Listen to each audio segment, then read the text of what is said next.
With the Butt Kicker Gamer 2, what you see and what you hear is what you feel.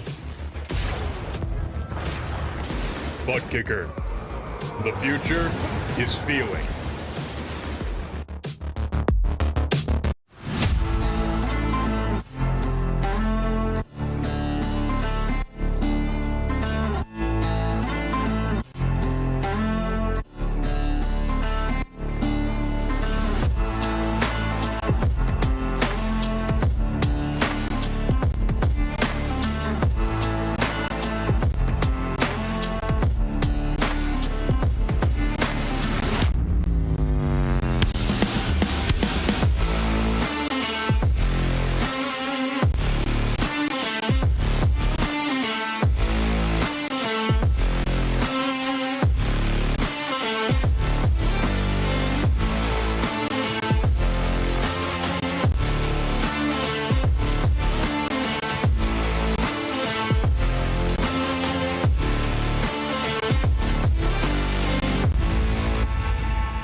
It's championship night tonight in the Precision Racing League, and while some of the points battles may seem set in stone, an inability to drop tonight's rounds mean that drivers must stay on their toes up until the bitter end.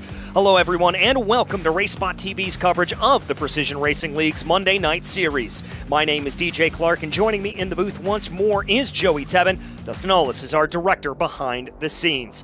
And Joey, it is two FIA Grade 1 circuits on the agenda tonight. First up, it's Interlagos, home of the Brazilian Grand Prix, and a far cry away from the tight and twisting confines of Zandvoort last week. But how are these LMP3s and GT4s going to be able to handle this historic track? Well, we finally listened to everybody. They were calling, come to Brazil, and we're finally here with the LMP3s and GT4s. It's going to be a little bit more wide open than some tracks we've seen in the past. We've gone to places like the Donington National Circuit this season, which was just a bull ring of action. We've gone to Imola, Road Atlanta, Zandvoort last week. Those were kind of chaos for a lot of the time, and Interlagos isn't the longest track in the world, but it's not the shortest track in the world either. There's going to be plenty of space for things to get separated out. There's still going to be traffic interaction. It's just going to be a little bit less crazy in the last couple weeks, and that bodes very well for championship leader Sean Campbell, because literally the only thing he needs to do today is finish 50% of the race, and he wins the championship. But if he crashes out early,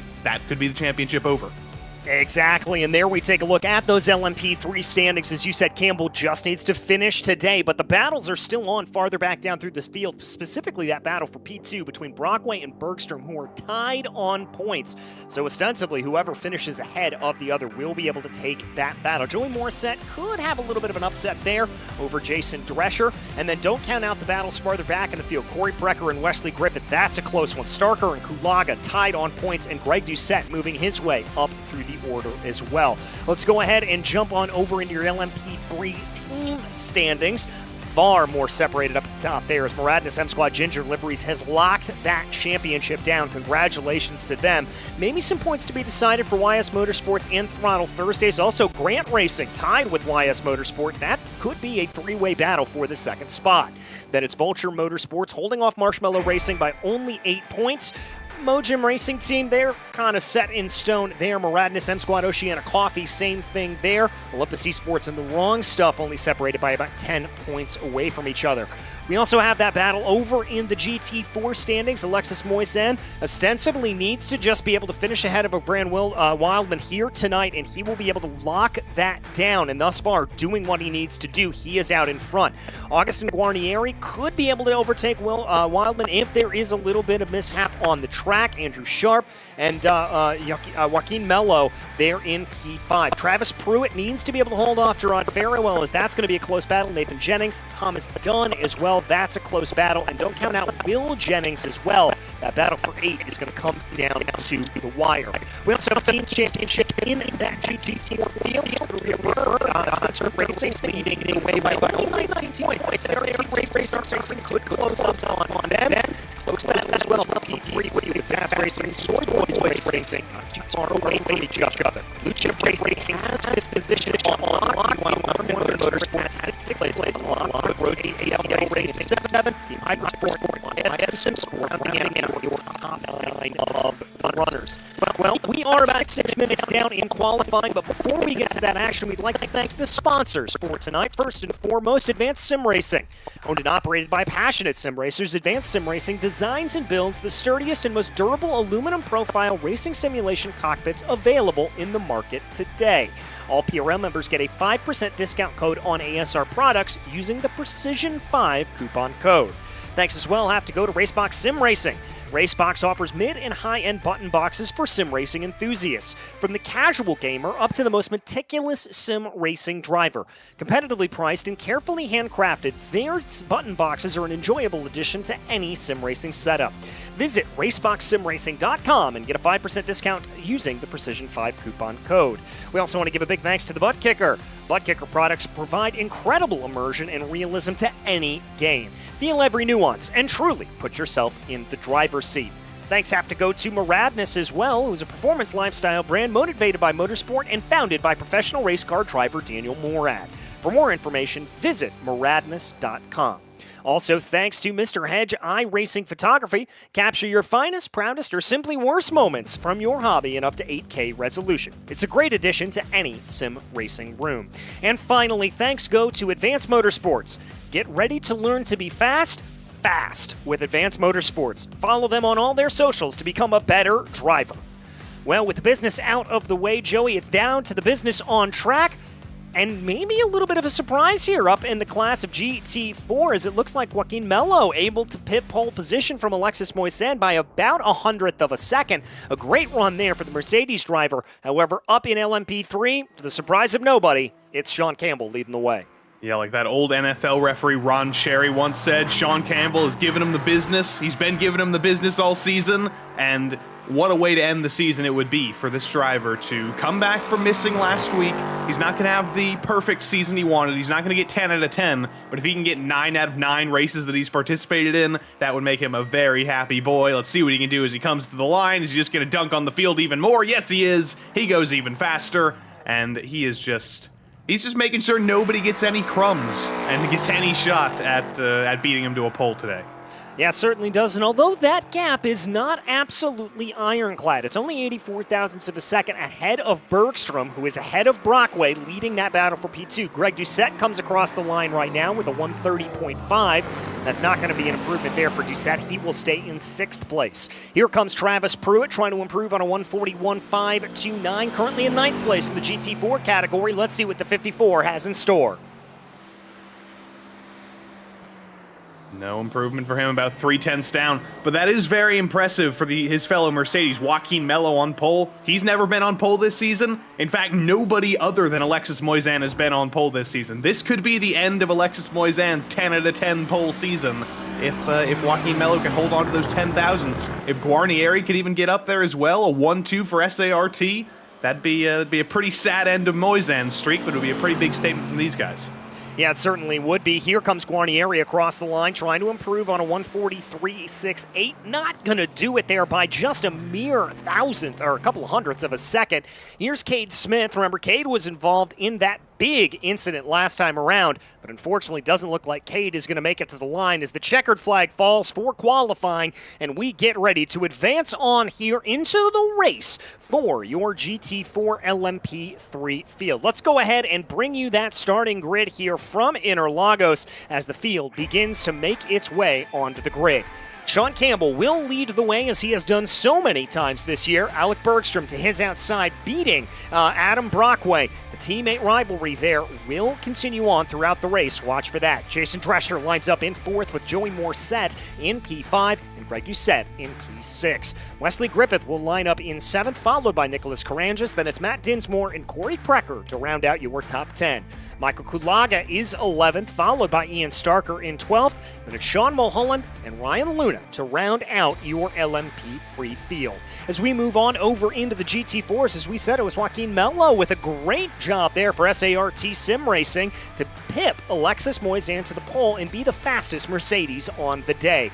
Graham Wildman will find himself in P3 for Soy Boys Racing. Then it's Jean-Sebastien Bedard in P4. Augustin Guarnieri will line up P5, followed by Andrew Sharp in P6. And it's Nathan Jennings lining up in P7, 21st overall on the day. Cade Smith lines up in 8th, unable to finish that last lap that we saw him on. Then it'll be Travis Pruitt and Matthew Serwick rounding out your top 10. Kenny Gorman, the Texan, lines up in 11th with Big Fast Racing's Will Jennings lining up in 12th. Then it's Dan Gorman, Edward Peltz, and Andrew Rasmussen to round out your field here today. And good news for the commentators, as it were, we will have a short parade lap around Interlagos. Although, Joey, as you said, not necessarily the longest track around here, so it's not as big of a concern necessarily as doing a full lap at, say, Road America. And also the pace lap, the short pace lap at Interlagos is kind of funny because it's not really a short pace lap. It cuts out about 2 corners. We're still starting in the middle of the second sector. So it cuts out a couple of seconds. That's good enough for me. I do just want to say that Alexis Moisin losing that 10 out of 10 streak on pole positions, that would have been historic. That would have been the first time ever in the PRL that somebody would have swept every single pole position in a full season. Unfortunately, we're going to have to wait until next season for somebody to do that because it's going to be a 9-1 record for Moisin. I'm sure he's so disappointed.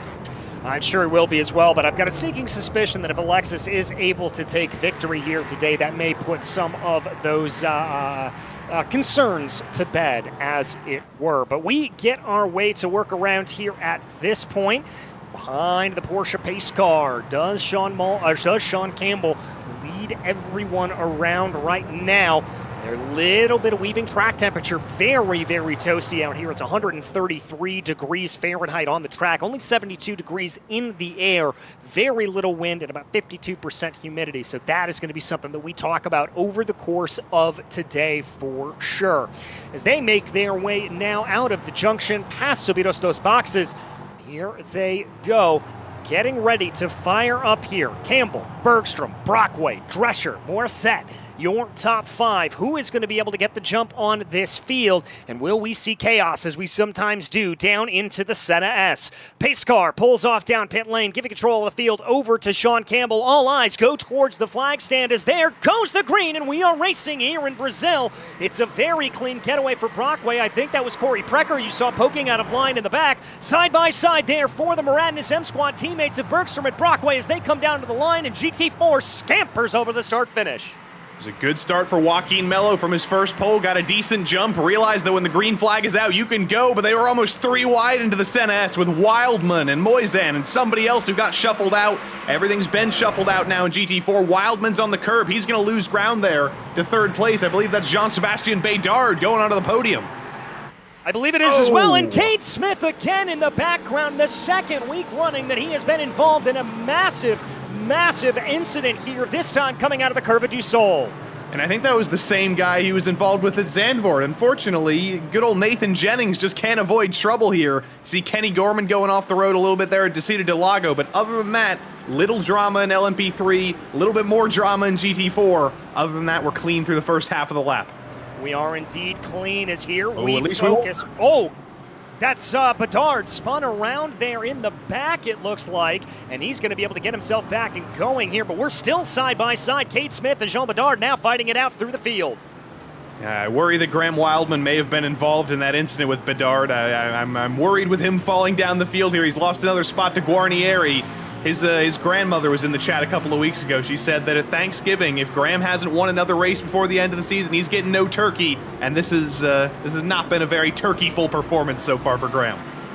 Well, Graham better get going on that right now at this point, or hope that they are serving ham one way or the other, as I think we're getting ready to check out a replay of exactly what happened. This is Cade Smith on your screen, comes out of the corner. Oh, contact there with the Mercedes. That was not Smith's fault by any stretch of the imagination. No, that was Jennings just getting a little bit wide, washing out into the side of Cade Smith and turning him around. Just kind of a reverse of last week. This is Corey Precker moving his way forward in the field, as one usually does when he's named Corey Precker, in the middle of his Throttle Thursday buddies, in the middle of Carangas and Doucette. These are critical moments because you have to pounce early in these LMP3 cars. It's so easy to get stuck in the dirty air, especially through the middle sector here. On those opening laps, when things are a little bit crazy, when mistakes are happening, you need to pounce and get track position whenever it comes to you, and there's Carangas trying to take advantage. Yeah, Precker just getting a little bit wide there, coming through SA as now they work their way through Penahino. And it looks like they're going to be able to keep things together. Let's go back and check a look here at the replay with Bedard. Comes across the nose there of Graham and just loses it on his own. Thankfully, I do think Wildman was able to avoid that contact. Yes, I do have to absolve Graham Wildman of all blame there. He did nothing wrong other than maybe putting the fear in the eyes of Jean-Sébastien Bedard. But that was just, I think that was just some skittishness from a driver who's not used to being up in the top 3. He had a phenomenal start, was up in the highest position he's been in all season, and then may have got a little bit distracted, forgot the tires were cold coming up over the top of the hill there and looped it around. Luckily, no damage for Bedard, though, so now he can be the comeback hero of the day, and we'll see how far forward he can move.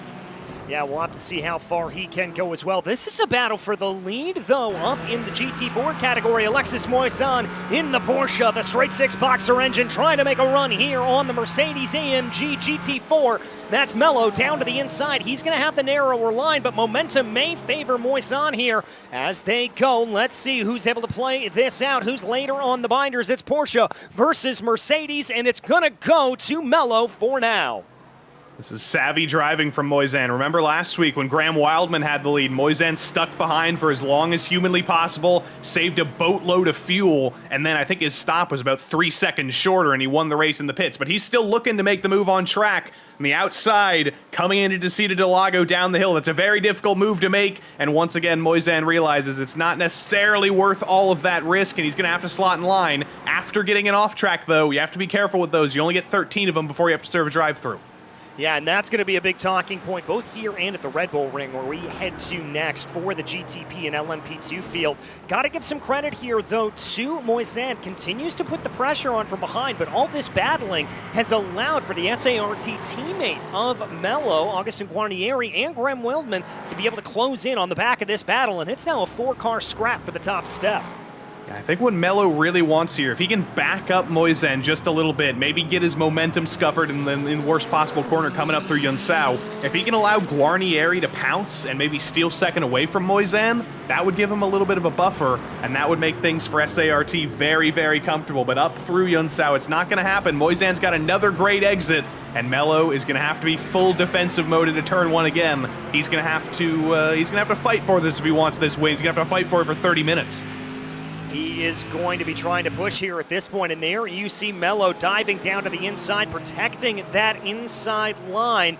Let's see what he is able to do at this point.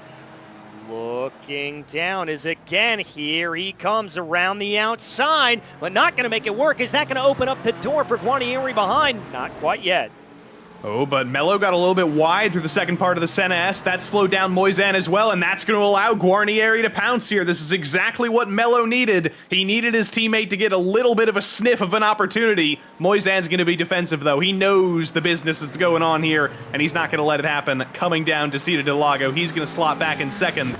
But if that keeps happening, if the door opens again, and Guarnieri's close enough, he is absolutely going to go for the move for second. Yeah, he certainly is. And as you mentioned before, this could be a big boon here to the likes of Guarnieri and Graham Wildman, as they both will be able to save a little bit of fuel. As we glance back through the GT4 field at this point, Will Jennings, Matthew Zurich in battle, Andrew Sharp, Andrew Rasmussen, and Kenny Gorman on top of each other as well. Got to give some credit to Kenny Gorman here. He's having the best run he's had all season so far. In the top 10, racing with Rasmussen and Pruitt. That's some good stuff. Good stuff from Guarnieri. Peeks to the inside, into the Pinheirino. Moisan gets a little bit wide, gets on the grass as well. Guarnieri's got the long way around coming down the hill. That's not going to work for him, but that was another chance that Moisan opened the door. Moisan bobbled. He's definitely feeling uncomfortable in this SART sandwich, and he desperately wants to get clear of Mello, but that's not going to happen anytime soon with how defensive he's being. Yeah, Mello just seems to know how to drive this line defensively and perfectly to a T, and that little attack there from Guarnieri behind him has opened up the gap to about 5 car lengths here at this point. Now it's going to gain back in, but watch here for Graham Wildman as he's going to think about a little bit of a move coming down into the Senna S. Going to play out once again. They'll keep it all in line. Little bit of a different line there for Moisan, but let's see if he's able to take a little bit more momentum. We know that Porsche is quick in a straight line. It is quick in a straight line, and he's got a good exit. Doesn't need any of that DRS that the DRS board may give you in another series. It is all horsepower for this Porsche GT4. on the outside, better on the brakes. He's got a nose to the outside, but again, it's not going to happen. He can't go around the outside through there. He's got to find a way to the inside.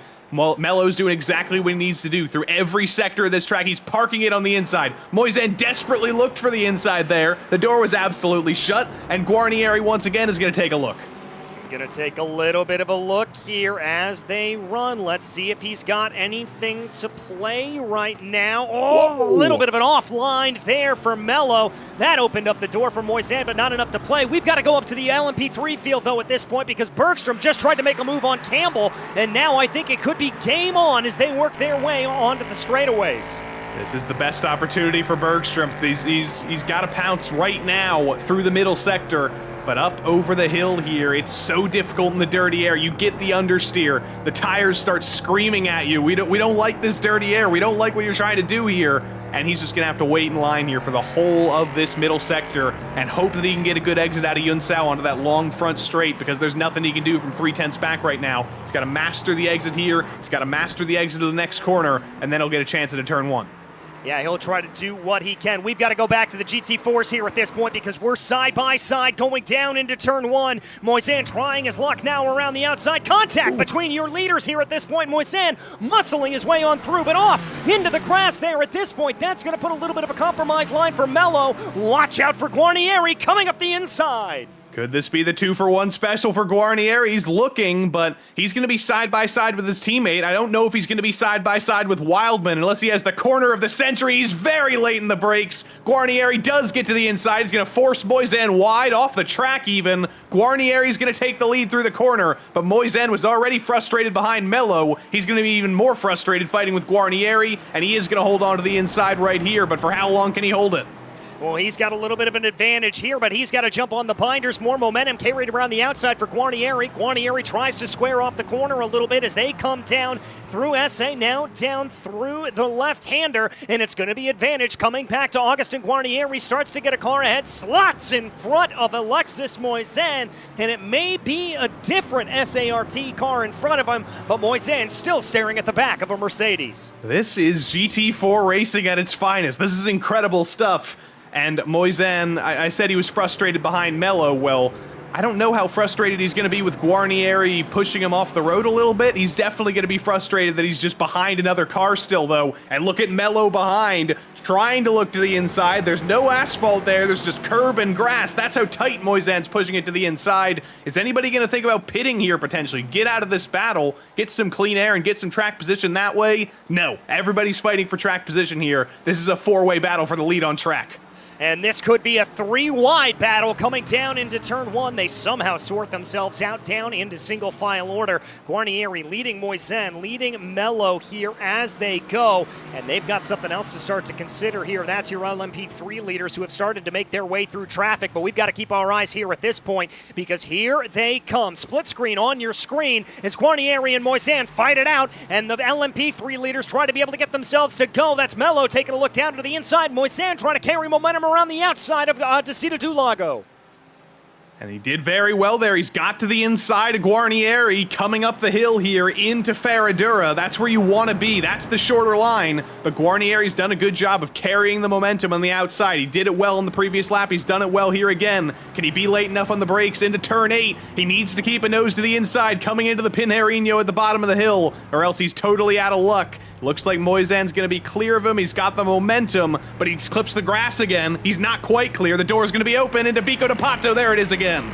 This is some fantastic action here at the front of your GT4 category as they're still side by side as they have been for the majority of the lap. And finally, Alexis Moisan able to slot his way ahead of Augustin Guarnieri. Now they make their way through the junction, and I've got to wonder if this is going to all flip around again. And for all of these four leading GT4 runners, they have got to be praying that these LMP3s catch them on the straight. Guarnieri's got a good exit. He's closing and closing and closing in the draft. We know how aggressive he's been in the braking zones. He's going to be just as aggressive into turn 1 if he gets the chance. He may be a little bit too far back for a dive bomb. He disagrees with my statement. He peeks a nose to the inside. He's going to have to wait a little while longer, though, because here comes Sean Campbell. Here comes Alec Bergstrom. Here comes Adam Brockway. It's leaders versus leaders now. Yes, it is. They're going to have to work their way around the outside here at this point. Be a little bit careful. That's going to be Brockway slicing and dicing his way on through. Whoa, my goodness gracious. Trying to pick up a little bit of the draft. I think it's going to be Brockway that gets held up a little bit behind in the sandwich of SART, but that's Moisan going off wide, and here comes the attack.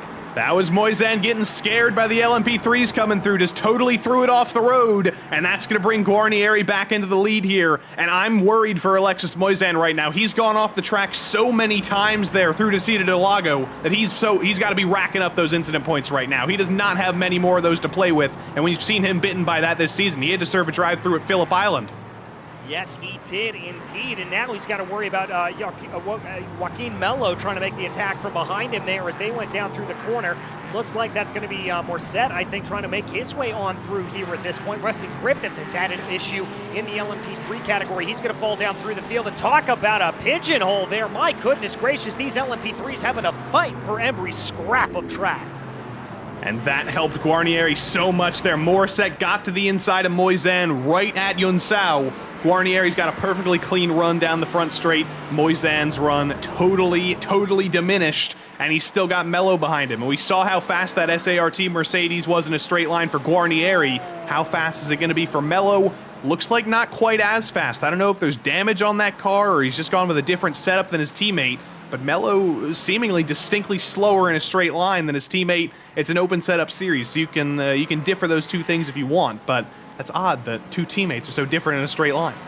Yeah, very, very strange there. I'm not sure what that is at this point, but Mello's starting to pull away here at this point, Guarnieri starting to pull away here at this point up at the front of the field. That gap is now up to 0.8 of a second. So good running here for him.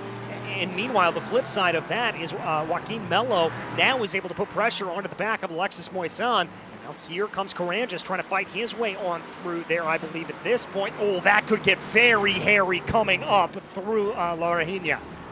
That is very scary stuff. This is what we talk about with the sequel to the track coming. You start racing in Interlagos in the first 35 minutes of this race, in the first opening minutes, and then slowly but surely, as lap traffic starts to come around, it's not Interlagos anymore. It's Interlagos 2. Suddenly, there's a ton more chicanes. They're moving. They're in different parts of the track. Every corner's different. Every lap, and Guarnieri almost just wiped out one of the Throttle Thursday LMP3s, getting very, very oversteery out of Pico de Pato.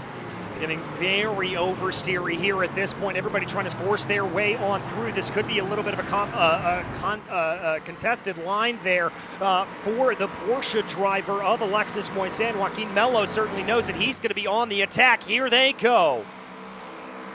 In the draft, the Mercedes bigger than the Porsche. It's kind of an odd physical thing to see when he's getting the draft of a car that's smaller than him. But he's hunting, he's looking. The door's not open though. Moisan all the way down to that concrete wall, and he's going to hold on to the position for now. But look at Corey Precker coming up behind. Look at Wesley Griffith coming up behind. All of those guys could be the next drivers to spook Alexis Moisan into a mistake, and Mello's really hoping the door's going to open as easily as it did for his teammate.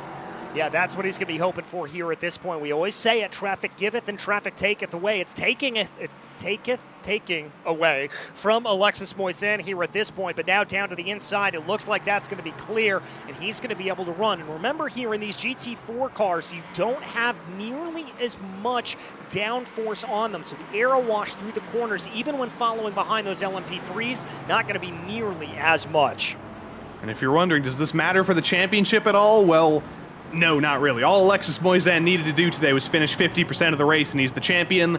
50% of the race is coming in about 1:30's time, so you can book Alexis Moisan into the championship here, but he was looking at statistics with this win. If he won today, he would have joined the top 10, or if he does win today, he'll join the top 10 in all-time wins in the PRL. If he doesn't get that done, he's stuck in lowly 11th. He'll still get a championship for his efforts, but you want to maximize those statistics, and I think Alexis is definitely looking forward to the next 18 minutes of this race to make sure that statistic happens for him. Yeah, he's going to be trying for that as much as possible. Corey Precker making his way on by. We jump you back up to the front of the field here in the LMP3 class. For as many times as we've seen it over the course of this season, it is a 3-car breakaway. Campbell, Bergstrom, and Brockway, they are separated by about 2 seconds here over Jason Drescher. 0.7 of a second separating your top 3 at the moment, though. As usual, though, you have to question the legitimacy of this battle. Is this Sean actually being fought by Bergstrom and Brockway on pace? Or is this Sean being at the front of the field, backing things up, controlling the pace, and saving more fuel than the two more Adness cars behind him? And then when the pit cycle comes around, in likely a couple of minutes' time, suddenly Sean has a second shorter pit stop than anybody else, and he runs away with the win in the second half. That's how the majority of this season has gone. That's why he's won every single race that he's participated in. But maybe Bergstrom and Brockway have been hiding something from us today. They were very fast in practice. Maybe this is the day where they finally get the pit stops under control and they can keep up with Sean in the second stage of the race. Maybe they can. I mean, they're letting that number 26 LMP3 up ahead of them break the air, and so they will be able to pick up a nice little draft here, especially coming down the main straightaways. It's not that difficult to be able to lift and coast here at this point, so I would not be surprised if we see them really start to change things around a little bit, and they may be able to take advantage of Campbell in that pit stop cycle. It's going to be frustrating for Bergstrom because every time he comes on to that back straight and every time he comes onto the front straight, he's about 3/10 back, and that's just too far back to really do anything in an LMP3 car. 1/10, though, between Guarnieri and Moisan. That is precisely the distance you really want to be in if you want to go for a move into turn one. Unfortunately for Moisan, it was a little bit of a bad exit. The gap actually expands a little bit as they go up over the hill. He may have a chance into turn one if he's late in the brakes and aggressive, but I think he may be a little bit too far back to go for it here. He may get a better chance after the Retro-Prosta. He might get a chance into Descida del Lago, but Joaquin Mello's in from third. Yeah, Joaquin Mello into pit lane from third place. Also, Corey Precker up in your LMP3 category taking a pit stop here at this point. So plenty of changes going on as the pit stop cycle does officially tick over now that we are over halfway through with this race. And now that we are halfway through, let's keep our eyes here on Moisan if he's going to send a move down to the inside. Not going to do it here, but let's take this time, Joey, to officially crown our champions. Sean Campbell, Alexis Moisan, they are your champions in this GT4 and LMP3 class. Indeed they are. Now both of you guys, now that you're officially champions, you can come down pit lane, you can park it, and you can let somebody else get some glory this season. How about that? Certainly make things a little bit more fun for us here at this point, but I don't know, the battle as it's going on right now is still pretty fantastic all around the circuit as we continue to keep our eyes going and we wait to see if Moisan's going to be able to fire anything off. Got a sneaking suspicion here that Campbell may be coming down into pit lane as he just set the fastest lap of the race. Yeah, remember what I said about Sean Campbell lying to us and backing up the speed a little bit? That's what that guy's all about. You know, he's a trickster. He's a touchy guy. He's always tricking us and making us believe things we shouldn't be believing. There he goes with the fastest lap of the race. And, yeah, I have a feeling he's going to be holding on to that lead pretty early here. There's battles all the way around the track, though. As always in this series, it's not just these hefty battles for the lead. There's battles for 12th. There's battles for last. There's everywhere. And this is Nathan Jennings, the recovery kid after lap 1, shockingly undamaged, getting ahead of Edward Peltz. It's good stuff. That's why you never give up. Yeah, you never give up here at this point. You always keep fighting. And I was calling some endurance races over the weekend, and we certainly saw the case in point of that, of why you never give up. Some drivers able to grab some very valuable points as a result of not having that. But a bad run here for Guarnieri. Immediately has to take a defensive line coming down the Retro-Prosta. He's going to move back onto the traditional racing line, cut off any attack there from Alexis Moisan. Coming down into the Descida del Lago. Moisan trying to carry a little bit more momentum. Let's see if he can make it play. Unfortunately, he's going to be getting flashbacks to the opening laps with the door not open coming up into Ferradura. And he's going to have to think about that long front straight yet again. I think his Guarnieri's teammate, Joaquin Mello, is going to be very happy right now because if Moisan and Guarnieri start fighting, if they start racing side by side, they're going to be very, very slow. Meanwhile, Mello, back in the pack after doing his pit stop, in clean air right now. He'll be running the fastest laps of anybody. He's got 7 seconds up to Travis Pruitt. If these two start fighting, Joaquin Mello is going to be the happiest guy, and he might jump them both. Yeah, I certainly might. Let's not forget that he went down into pit lane to be able to make that play. Wildman here starting to close in a little bit more. Let's see what he's got to say about any of this. Oh, a little bit of a wiggle there for Moisan coming off of the line out of the junction. He's going to try to hold things together here at this point. Looks like he's got a little bit of a run as they go. Is anybody going to make a dive down into pit lane? You can never really tell here at Interlagos because of the way that pit lane goes. They're all going to be coming in except for Graham Wildman. Scary stuff in this pit lane. It's so high speed, and the pit commitment cone is so late that it's basically another corner of the track. It's a battle of the late breakers, and now it's a battle of the fuel savers. Has Moisan been able to save any fuel with all the attacking he's been doing? Has Guarnieri been able to save any fuel with how aggressive he's been? It's simply going to be a race of the numbers here. If you look at the pit stop time from Joaquin Mello, 12.1 seconds. Moisan, long stop. Guarnieri, 11.9. Moisan was sucking all the fuel out of that car with how aggressive he was being. Yeah, very much was trying to push as much as possible, and that's going to develop about a 1.5 second gap here at this point. And for Guarnieri coming back in, he's going to find himself right in the midst of some of these LMP3s, and that could be a little bit of tough running for both him and Moisan. But here comes Mello down the straightaway as well, going to tuck in right behind Moisan. Just needed a couple more tenths. Unfortunately, Moisan and Guarnieri, for as much as they were fighting on that in-lap, they weren't actually side by side at any point. They didn't really slow each other up that much. So Mello's going to have to slot into third here. Now the guy you have to watch is Graham Wildman. He was fourth in the train for that entire battle. Did that mean he was able to save a little bit of fuel? He was only about 7 tenths behind Guarnieri when Guarnieri came into the pits. If Wildman's been able to save a couple tenths of a second, a couple tenths of a gallon of fuel, he might have a chance here of taking this lead and stealing this, but he's gotta hope that he was able to save that little bit of fuel, and I imagine we'll see him coming in this time, and we'll get our answer. Yeah, starts to move his way over to the left-hand side of the track here at this point. That's got to be exactly what he's thinking. He's going to bring that car down into pit lane right now. Get on the binders, and here comes the fan favorite, number 53, into pit lane. Good pit stop time here at this point, I would say, is going to be about 12 to 13 seconds. Let's see what it's going to be. Jumps up on the jacks there to get a fresh set of tires while he's at it as well. For Wildman, if he wants to take the lead, I think it's going to have to be at about an 11-second stop. He's put the tires on, 11.4, 12.3. It's counted up to an unfortunate number, but this is actually looking pretty good for him. Wildman coming down the hill now. Guarnieri's just coming through turn 1. This is going to be close, but Graham Wildman might have just done this.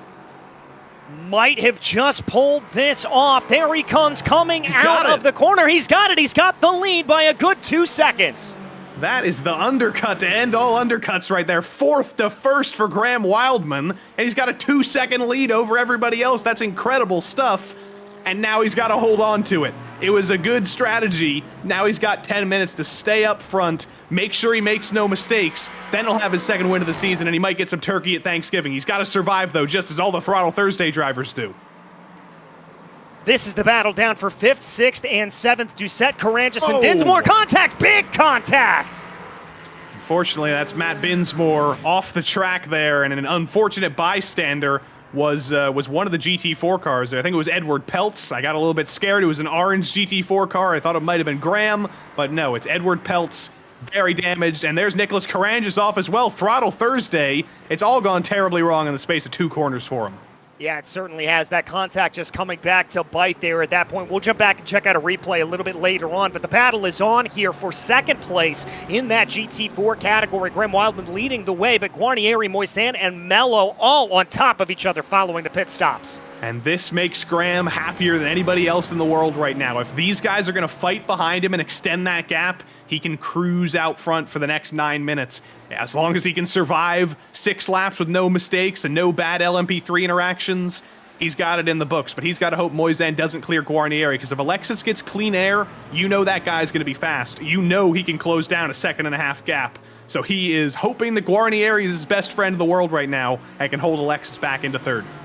Yeah, that's exactly what he's praying for here at this point. Just wants that car to absolutely be as wide and as aggressive as possible. But here comes Moisan trying to take a look around the outside. That's going to be Guarnieri holding defense down to the inside. Almost a little bit of contact there between the two. We ride on board with Joaquin Mello, as Mello is in the popcorn position to all of this.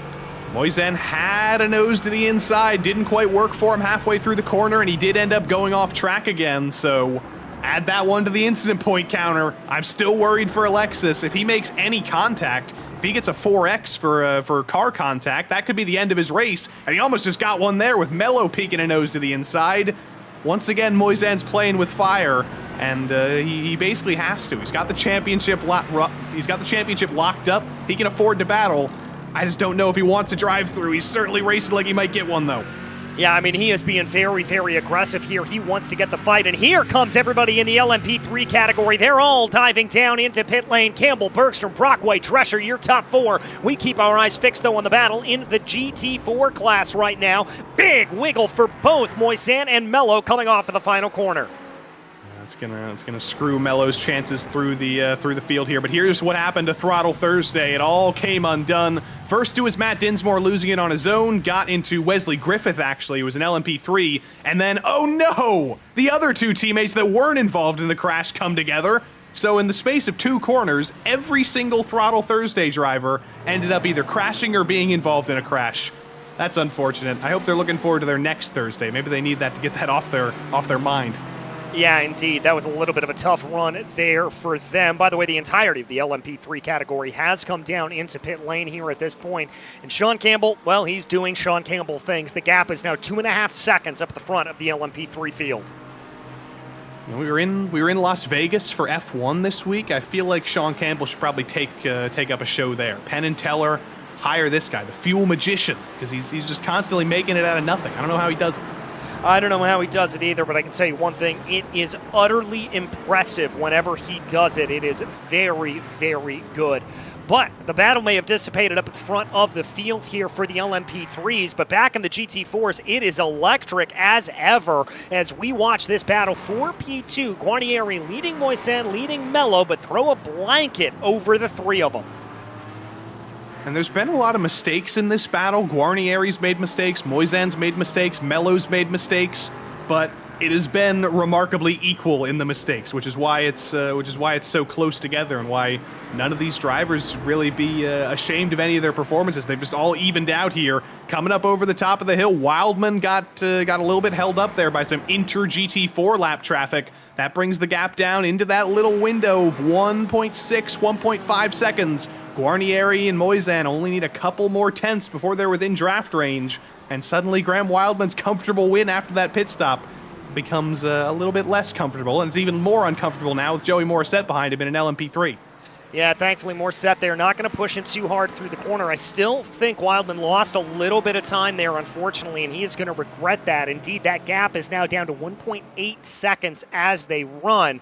And not even giving him the benefit of the draft there as they come down the back straightaway right now, trying to sort themselves out a little bit. Wildman holding on to a now 1.5 second lead over the rest of the field. Remember, he is up from where he started. He started all the way back down in 4th or 5th position. Now tries to get his way back forward. This is the battle for P6, Wesley Griffith and Greg Doucette in the LMP3 class.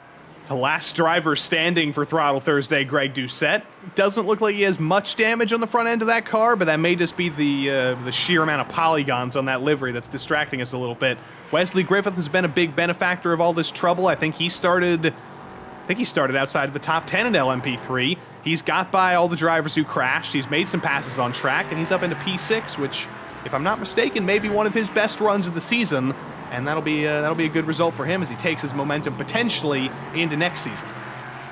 Yeah, indeed. And that's one of these things about these cars, and we've seen it happen time and time again with drivers. They just continue to work their way up. Oh, that's a Mercedes off there.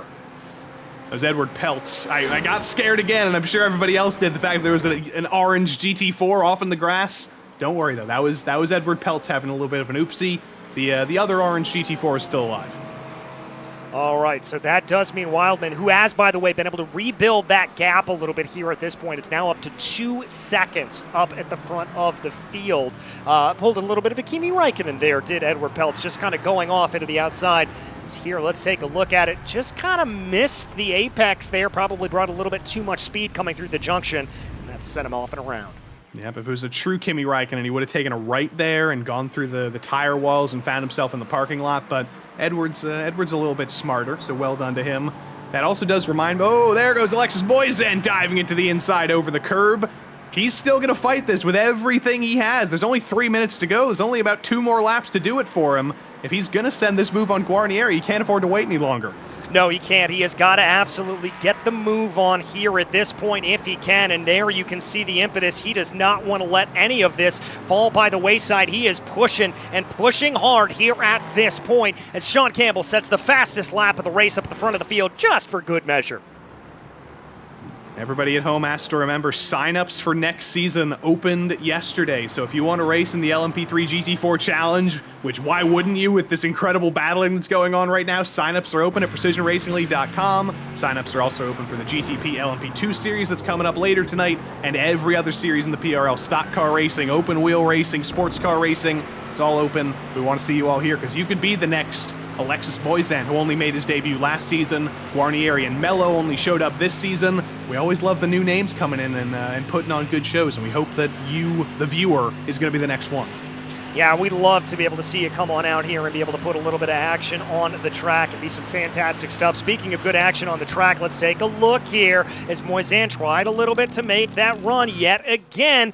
Not able to play out here quite yet, but they're looking this way, looking that way, tried to look down to the inside, coming through to the Descida do Lago. Not going to play out here at this point, but let's see what they can do as they come down the back straightaway, and they've got Corey Precker to deal with as well. So YS Motorsports Armada with Precker and Mulholland coming through. It's just at the right moment. Moisan does get into the back of Guarnieri, though. It was a late block from Guarnieri. And is that the 4X that puts Moisan into the penalty zone? I don't know. I think he's going to continue attacking here, but that may just have been the thing that tipped him over. It may have been the thing that tipped him over there. We'll have to see. He's still going to take a look down to the inside there of Lorenzo as they come up now, or Lorenzo, excuse me, as they come up the hill right at this point. Going to be a little bit later on the binders. They will be coming to the white flag this time based off of my estimation.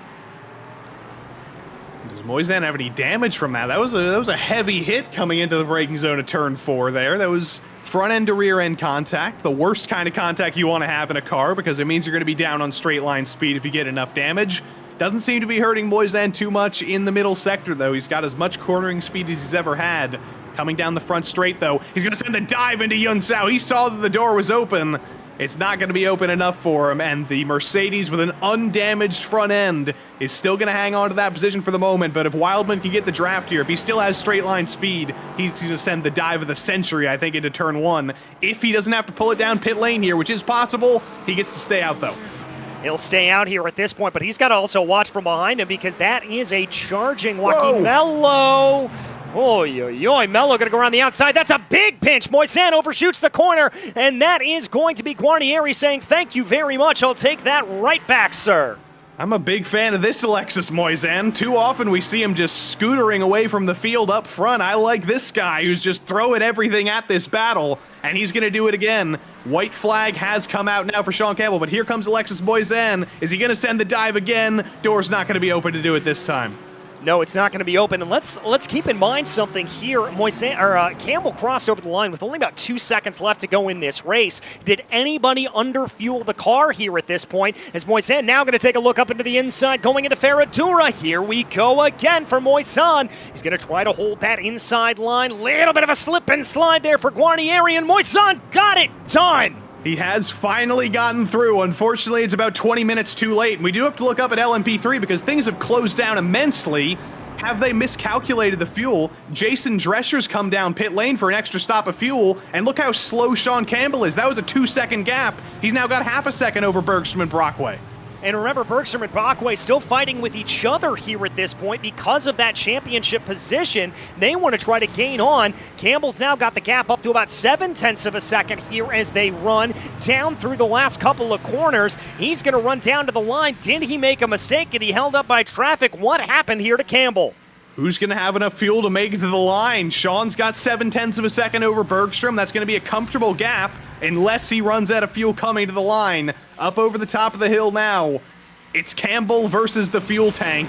He's got nothing else to do, and if he can get this done, he's got the win, but it looks like he's going to be able to sputter to the line. I think he is indeed as Campbell. He's out. Campbell is out, but he's going to sputter across the line to take his 9th victory of the season in the battle for P2. Bergstrom able to pit Brockway by only 0.5 of a second. And that was Guarnieri that we saw out of fuel across the start-finish line. He's going to be off the podium. He's still going to finish 5th because he and his GT4 battle buddies all did such a good job of staying on the lead lap with the LMP3s. But here's Graham Wildman. I believe he's crossed the line to take the checkered flag already. No, he is not. No, he's still got one more lap to go. I hope he's got the fuel to do it, but he's got 2 seconds to play with if he does have to be a little bit careful. Yeah, he's going to have that ability here, but Moisan's cut that down by 2/10, 3/10 here as they come down through the corner. Did Moisan, remember, Moisan took a longer pit stop, 14 seconds compared to 12.5 here for Wildman. Could this come down to another fuel battle? It could, and Moisan's pushing. He's very fast, but I think Graham does have enough of a buffer that he can afford to back off a little bit if there is any fuel to save. I think he's going to be safe, but coming down the hill, he's lost 3/10. Alexis is coming. Graham had to save a ton of fuel coming into Yunsao there. Does he have enough fuel to make it down the front straight, or is this going to be absolute heartbreak? Is he He's going to lose out. the turkey? He's out of out. fuel. Oh my goodness, No. Graham Wildman out of fuel. Now Moisan is out of... No, I think that is... Is gonna he help pushing... him. Oh, that is Lightning great McQueen. sportsmanship here at this point. Alexis Moisan pushing him across the line. Joaquin and look might at this. steal it. Mello may steal this away. He does. And no, that's Andrew Rasmussen that What? steals it. Andrew Rasmussen wins his first PRL race as Joaquin Mello goes Chick Hicks mode. He gets destroyed across the line, and Andrew Rasmussen wins this race. Have you What? ever seen a more insane finish to a race than that, folks? Rasmussen taking his first victory of all time so far as we know here at this point. Mello second, Wildman third, thanks only to the incredible sportsmanship shown by Alexis Moisan. And sorry, Graham, you're not invited to Thanksgiving anymore. You're not getting any turkey, but Andrew Rasmussen might have to show up to the Thanksgiving table there because that is absolute insanity. And while it may have been unsportsmanlike to take that win for Joaquin Mello, I don't think anybody can take this away from Andrew Rasmussen. I remember his first race in the PRL. He was one corner away from taking his first win at Road America in GT3. It's so good to see him finally taking one. Finally able to take one, and taking 9 victories on the season is Sean Campbell. Alec Bergstrom came home P2 ahead of his teammate Adam Brockway, which does mean that Bergstrom will claim second place in the championship. Joey Morissette came home P4, followed by Jason Drescher. It was Wesley Griffith, Greg Doucette, Corey Precker, Sean Mulholland, and Ian Starker to round out your top 10. Dinsmore, Karangis, Kulaga, and Luna all had rough days out there. They will be DNFs officially. As we move on over into the GT4 category here at this point, it will be Rasmussen that takes victory over the rest of the field. Mello crossing the line, but running out of fuel, we believe. And then Wildman, who did run out of fuel and was pushed across the line by Alexis Moisan. Augustin Guarnieri came home P5, 1 lap down. Then it was Jean-Sebastien Bedard, Cade Smith, who had a good recovery after that first lap crash. Andrew Sharp, Matthew Serwick, and Travis Pruitt, your top 10 there. P11, as we move down through, was Will Jennings, followed by Nathan Jennings, Kenny Gorman, Dan Gorman, and Edward Peltz. All right, as we move our way over into the interview section, it is time to talk with the legend himself. 9 victories on the season, a perfect season from every race you contested. Sean Campbell, looked like they gave you a little bit of trouble there early on, but once again, the pit stops coming back to play. Yeah, the pit stops usually seem to be the place, but that was what I was trying to do, because I went into this... Alec and the Moradnis gang did a really good job from watching from Zandvoort. They picked up a heck of a lot of pace, and he was quicker than me. Alec was a lot faster than me, but it was my goal was just to hopefully stay in the lead in the pits, come out in the lead, and then hope he didn't run me down, which he almost did. He got very, very close to running me down. Well, I was actually going to ask you, my friend, right at the end there, I mean, were you worried about fuel? It looked like you crossed the line with about 2 seconds to go. Was there a bobble with lap traffic? What happened on getting that close? Turn 1 lap traffic, but it's okay. It was kind of the most awkward lap traffic of the entire race, but it just happened to be on the last lap, but it was okay. That was not part of the strategy, but the strategy had a fail-safe for that. Well, you had the fail-safe, you made it work, and now, Sean, with another championship under your belt, I've got to ask you the obligatory question. Are we going to see you back next season? And if we do, what are you going to be running? Well, that's a good question. I'm going to look at the things, because they've got GT3, they got IMSA and stuff, right? I don't know. I do want to come back though. I do want to come back and do something, but I think I'm free Tuesdays. I could jump back in GT3.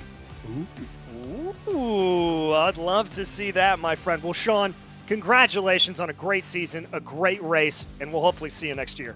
All right, peace. All right, that is your victor in the LMP3 class, Sean Campbell. And it looks like here, Joey, you have been able to catch up with the most unlikely of victors, but a victor nonetheless. Andrew is with Joey. Indeed. Andrew Rasmussen, I think you were in 5th at the start of the final lap, and suddenly you're coming home with the win. Do you have any words to describe that last lap? Joey, I don't know what happened. Neither do we. I know there was some friendship going on, which, you know, hats off to you guys. They're all very courteous and great racers. But yeah, that was nuts. Back of the field, first PRL win, can't complain.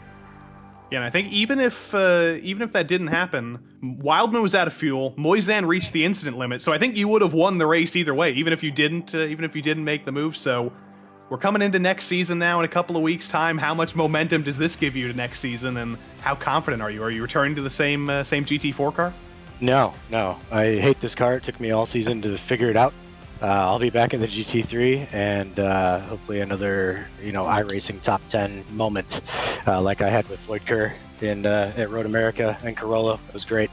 So looking forward to it. You may just have earned yourself another iRacing top 10 moment. That's a pretty high percentage for you, Andrew. Congrats on finally getting that win. It does make me happy to see that, and we'll see you maybe back in your old stomping ground GT3 next season. Yeah, awesome guys. We'll see you then. Here's for two, I guess. Andrew Rasmussen, the hero of the day, most exciting finish in who knows how many seasons. So who do you think we should talk to next, TJ? Should we talk to the heartbroken Graham Wildman or the slightly less heartbroken Alec Bergstrom?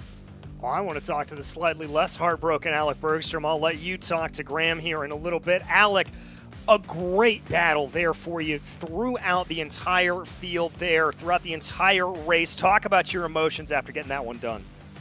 Feels good. Honestly, my main goal going in today was to beat my teammate Adam, and I did it. So happy there, but just happy to keep up with Sean. I mean, his pace is always really quick, so I was just happy to kind of stay with him. Well, I wanted to ask you there. I mean, obviously, you guys had the battle here. This secures you second in the championship, from what I can tell. How much team communication was going on? How much of it was, we're going to let this fight? And how much were you guys kind of working together a little bit to try to close down on Sean? I'd say the first half or so of the race, we were kind of working together, trying to close in on Sean, and then that just kind of got out. I guess after the pit stop was kind of off the cards, so around that point, we're like, all right, gloves are off, let's battle. Well, it was a great run, and it was fantastic to be able to watch it. We unfortunately didn't give you all that much screen time after the first stint. So GT4 was a little bit crazy, but I was keeping an eye on you guys on the screen. It was a fun battle to watch, and I got to ask you the question we've been asking everybody here at this point. Are we going to see you next season? Ooh, not sure at this point. Potentially, we'll have to see how my schedule looks next couple months. All right, my friend. Well, we hope we see you there, and congratulations on a great season and a great race here tonight. Thank you, guys.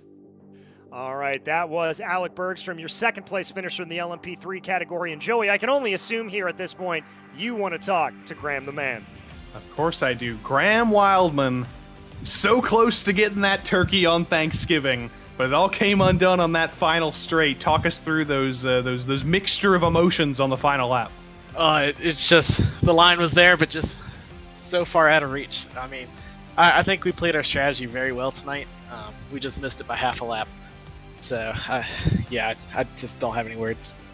I did see in the chat, by the way, Barbara Hood says you can have some turkey. So you had a valiant effort, came down to the field, so you did earn some Thanksgiving dinner. We're seeing the replay on the screen, though, of Alexis deciding to push you to the line. We did learn after the flag that he reached the incident limit, so he would have got a penalty anyway, but how did you feel about that bout of sportsmanship there?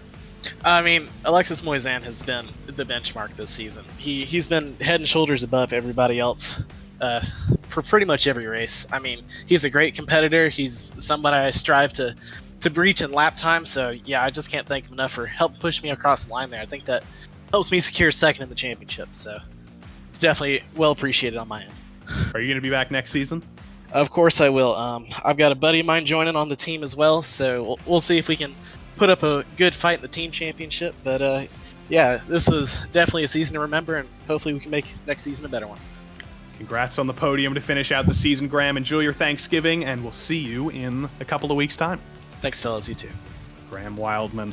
The chat goes wild for the final time this season, and I think we've got a couple moments. We might as well talk to the sportsman-like guy of the moment. DJ Clark gets to talk to Alexis Moisan for one last time. I do indeed. Alexis, a very, very close battle there throughout the entirety of the race. But I gotta go to the very end of it, my friend. That is one of the greatest bits of sportsmanship I have seen in a long time. What was going through your head at that moment? I don't know, just the end of the season, so I saw Graham was out of fuel, so I was like, well, why not? I'm just going to push him. Well, it was absolutely fantastic to see, and you really and truly did put on an absolutely fantastic show here. And really, my only question for you here at this point, Alexis, we're going to see you back next season. I'm actually going to take a break next season, but I will be back for Season 2 of 2024. All right, competitors, you heard it here first. You got a chance to be able to steal a championship away from this man, but come Season 2, he's going to be back in it. Alexis, congratulations, and we'll see you in a couple of weeks. Thank you. Have a great night. You too. Well, Joey, I got to say I'm a little disappointed that we're going to miss out on Alexis Moisan there, but I am not disappointed on this race. Interlagos providing fantastic racing action. And that is the finish of the season. I think we're going to have to submit that to the iRacing Top 10, like Andrew said, and maybe we'll be hearing that in a couple of months' time. But also, what a story for Alexis Moisan and Sean Campbell. Even though it didn't go Moisan's way today, he was easily the fastest driver all season. Sean Campbell as well, untouchable in LMP3, won every single race he participated in. Great season for both of them to get their second championships each in the PRL. Very, very much so. But fear not, racing fans. If you thought the action was done for tonight, you're wrong. We've got one more season finale to end it up here, and one of the fastest tracks in the entirety of the world, the Red Bull Ring, as we get ready for the GTP-LMP2 series here on RaceSpotTV. Let's go ahead and take a look at where we've been here over the course of this series, because, Joey, it's been an absolutely fantastic run at really and truly some of the most spectacular racing circuits this world has to offer. Yeah, this was basically like I said at the start of the season. It's like they asked an AI to generate the 10 best tracks for top-level prototype racing, and we basically got all of them. There's definitely a couple that we're missing that we'll see next season. I'm sure we'll get to take on Daytona if people aren't sick enough of that when we get to 24-hour time, and many other places we'll visit next season. But it's been great so far, and it's going to be similar championship-wise to an LMP3 GT4. We do have two more guys who just need to finish the race to win the championship in a formality, but if the races tonight are anything like we saw in LMP3 and GT4, the championship is not going to be our focus. No, it's certainly not. And there in that LMP2 category, it's Jack Hedgecox that effectively has that locked down here at this point. Caleb Lehman only a point ahead of Nicholas Gowan. Keep an eye on that. Also keep an eye on Joshua Chinsky. He could play a little bit of spoiler here tonight. Jeremy Carter, Darian Roy in a close battle for 5th. Chase Kaufman holds off about a 20-point advantage over Chip Michaels. Josh Gowan not too far behind him, and Mark Kalin tied as well. So that's going to be very, very close to keep an eye on throughout the course of tonight. In the teams championship for LMP2, a little bit closer. SRTE leads the way over Gowan Racing Amethyst, but only by about 40 points. That could still change around. Gowan Racing Ruby holds off an advantage there of about 30 points over Whataback Back Row. That's Precision Racing Academy LMP2, Vision 1 Racing, E3, and Box 5 to round out your championship standings. It is going to be a little bit closer up in the GTP category. Colin Hopkins leads, but only by about 20 points over Pat Pelshot. If something were to happen here to Pelshot over the course of today, Hopkins needs to be ready to pick up the mantle. Same with Dave Menino, if he's able to capitalize there. Ryan O'Connor as well. If there's a big coming together in the front row, we could see something happen there. Michael Diaz sits pretty comfortably in 5th place, followed by Zach Hebert. Then it's Bradley Holly, Nick Silver, Daniel Harris, close battle there for 7th, and Mac Miller to round out your top 10. So we move over into the team standings. It's Precision Racing Esports Elite leading the way over SRTE Black. Then it's Precision Racing Academy by about 20 points over Fiercely Forward Yellow. Whataback Racing Overdrive sits in 5th place at a pretty comfortable margin over Fiercely Forward Black. And then it's Echelon Sim Sports, Atomic Racing, Bowie Esports, and L1 Esports. Well, we do indeed have qualifying about halfway done here at this point, and it's Aiden Young leading the way in the number 427 machine over Ryan O'Connor, Pat Pelchat, Dave Menino. Here as they go, Pelchat coming out of the final corner right now. Let's see if that number 919 is able to improve as J.R. Williams jumps up to the top in his BMW. But Pelchat says, anything you can do, I can do better. He's up on the top step. Happy to see Pelchat back. He missed last week, which has actually hurt him quite a bit. That became his drop week, but if you look back to a race he had many weeks ago, he got 25 penalty points at a race that I don't remember. I believe it was week 2. So I think there may be a miscalculation in the championship points, actually, because if he got those 25 points back, he would be in contention, but theoretically he shouldn't have been able to drop that week where he got those 25 penalty points. Either way, everything I'm saying right now adds up to saying that as long as Colin Hopkins finishes this race, he wins the championship. There's simply not enough GTP cars in the field for that points gap to be surmountable. So Pelchat's just going for glory today. He's going for the win, and that's all he can take. Yeah, that's all they can take here at this point. In this track, the big thing we've got to talk about here is, by the way, it's Nick Gowan, Jeremy Carter, Blake Seedy, and Chip Michaels that are up in the LMP2 category. The name of the game around here, Joey, it's track limits, track limits, track limits. And there's so many places where you just go that little bit too far wide and you instantly get an off track. You get your time disallowed, and you add to the 13x incident limit, which is so easy to hit. Here as Dave Menino puts it up on pole in GTP. Great lap from him. He's been on pole this season. Hasn't taken a win though. Could this finally be the place where he does it? He'd be a very happy boy. But Colin Hopkins hasn't set a lap yet, and he's looking quick. Yeah, looking very quick here at this point as the number 19 comes down into Jochen Rindt. Very quick sequence of corners there, deceptively quick. You almost want to jump on the binders a little bit more than you think you do. He's going to run a little bit wide. You've got to watch off tracks there at the exit of the track. Let's see if Hopkins was able to keep it within barriers 117. That is going to be enough to get him on the board. Only 7th place. Yeah, it's not a very fast lap time. Finds himself behind Bradley Holly in the Acura.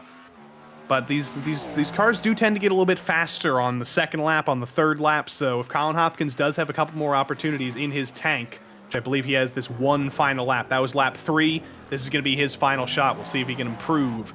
Does he have more than a couple tenths in it? Can he maybe get up to row 5 and maybe fight for the podium? That's all he can really hope for right now, because so far it's not quite gone his way, and it's not gone the way of his teammate Daniel Harris either. He showed up late after a little bit of a work commitment. He did make it into the session. He hasn't set a lap in qualifying yet, so he may have been bitten by the off tracks as well. Well, the other thing to keep in mind here, you were talking about how that third, maybe 4th lap is really going to be the money lap here at this point. The important thing to keep in mind is it's 79, 80 degrees Fahrenheit on the track right now. And I can tell you, I've spent some time out here in the open sessions. It takes you 2 or 3 laps to get these tires up to full working temperature. And so what you're losing if those tires aren't up to temp, you're losing that turn in, you're losing that ability to really chuck the car into the corner, and I think that could be affecting some drivers. Hopkins going to come across the line now. He is going to improve by about 0.4 of a second. That's only up to 6th. Hebert improves as well, but Ryan O'Connor takes pole. Remember, he finished 2nd last week at Road America. He was a little bit disappointed. He did say that was basically all he had in him, but I think if he had a better qualifying and didn't have to make so many overtakes at Road America, starting 5th, I believe, he easily could have won that race with how fast he was. With Ryan O'Connor starting from pole, this could be the best opportunity ever for him to take his first win in this series. Yeah, very well could be. Here is Jack Hedgecox, by the way, down in the order, running 8th place in LMP2 right now. He's really going to have to try to be able to get his way back up. This is not a good running here for Jack Hedgecox. No, he clipped the gravel as well, so that's going to be the end of this lap. He's going to throw it off into the gravel as well. He's going to go Valtteri Bottas mode and do a little bit of lawn mowing, except in the gravel. It's going to be a question of if he can make it to the line to get one more lap, but I don't even know if he has that many laps in the books. It looks like that lap he was on was his 3rd lap, so he may get one more chance if he can make it to the line. Here's Giovanni Perez D'Amico going for his final couple of laps as well. Yeah, Giovanni Perez D'Amico trying to be able to get his stuff to go here at this point. He's going to be bringing things around. I think he's done there. Nicholas Schwartz trying to be able to get himself right now. As here comes that Acura, bringing it around through the final couple corners. He's just saving it for the last moment. He's just trying to keep his teammates on their toes. Let's see what this lap is going to be. It's not going to be pole worthy, but as he brings it to the line, Looks like it's going to be down in P9 for Nicholas Schwartz. Better than last. He's out-qualified a couple drivers. He's out-qualified Daniel Harris, who did not have a good qualifying session whatsoever, didn't get any practice. Jack Hedgecox did make it to the line, but is he going to make it to the start-finish line in time? It's going to be a race against the clock. I can't do the math in my head right now. I think he'll make it. I think he'll make it, but just barely. Lap times are pretty quick around here. It's only about 1 minute 17 here for Jack Hedgecox. Down in the LMP2 category, though, it's only about 1 minute 20. So let's see if he's going to be able to make this work. 30 seconds as he comes down. Oh, big wiggle coming through the corners. And it's over. Yep. Jack Hedgecox, P8 starting position. He's already got the championship clinch, so he's not too worried, and that's going to make things pretty exciting, DJ. Chinsky's won this season from Poland LMP2. Everybody behind him basically has not won a race this season. And in GTP, Ryan O'Connor, first pole ever for that guy. Yeah, first pole ever for him. We'll have to see how he does to be able to respond to that as the clock officially hits 0, and we are ready to go racing for 45 minutes. Let's bring you the starting grid. Ryan O'Connor, as you said, for Precision Racing Academy, going to lead the way over Dave Menino, Pat Belshaw, and Aiden Young making up your top 4. J.R. Williams in the first non-Cadillac will be in P5 in his BMW. Then it's Daniel Harris for Fiercely Forward Yellow in P6. P7 is Colin Hopkins, your presumed reigning champion. Then it's Zach Hebert, Bradley Holly, Nicholas Schwartz, and Nick Silver to round out your starting field in the GTP category. As we move our way back down to the LMP2s, it's Joshua Chinsky that took pole position as Vision 1 Motorsports' Jeremy Carter takes P2. Nicholas Gowan in P3, followed by Caleb Limon. Then it's Chip Michaels and Blake Bake-Ziti in P6. P7 is Chris Rebel, Jack Hedgecox, your championship leader and presumed champion for Gowan Racing Amethyst, starts P8. Then it's Mark Kalin and Ryan Chandler to round out your top 10. Chase Kaufman is 11th, and Darian Roy is 12th. Series organizer Jerome Berthiaume is in 13th. Giovanni Perez D'Amico is 14th. Doug Evans for Whataback Racing back row rounds out your 15-car LMP2 field.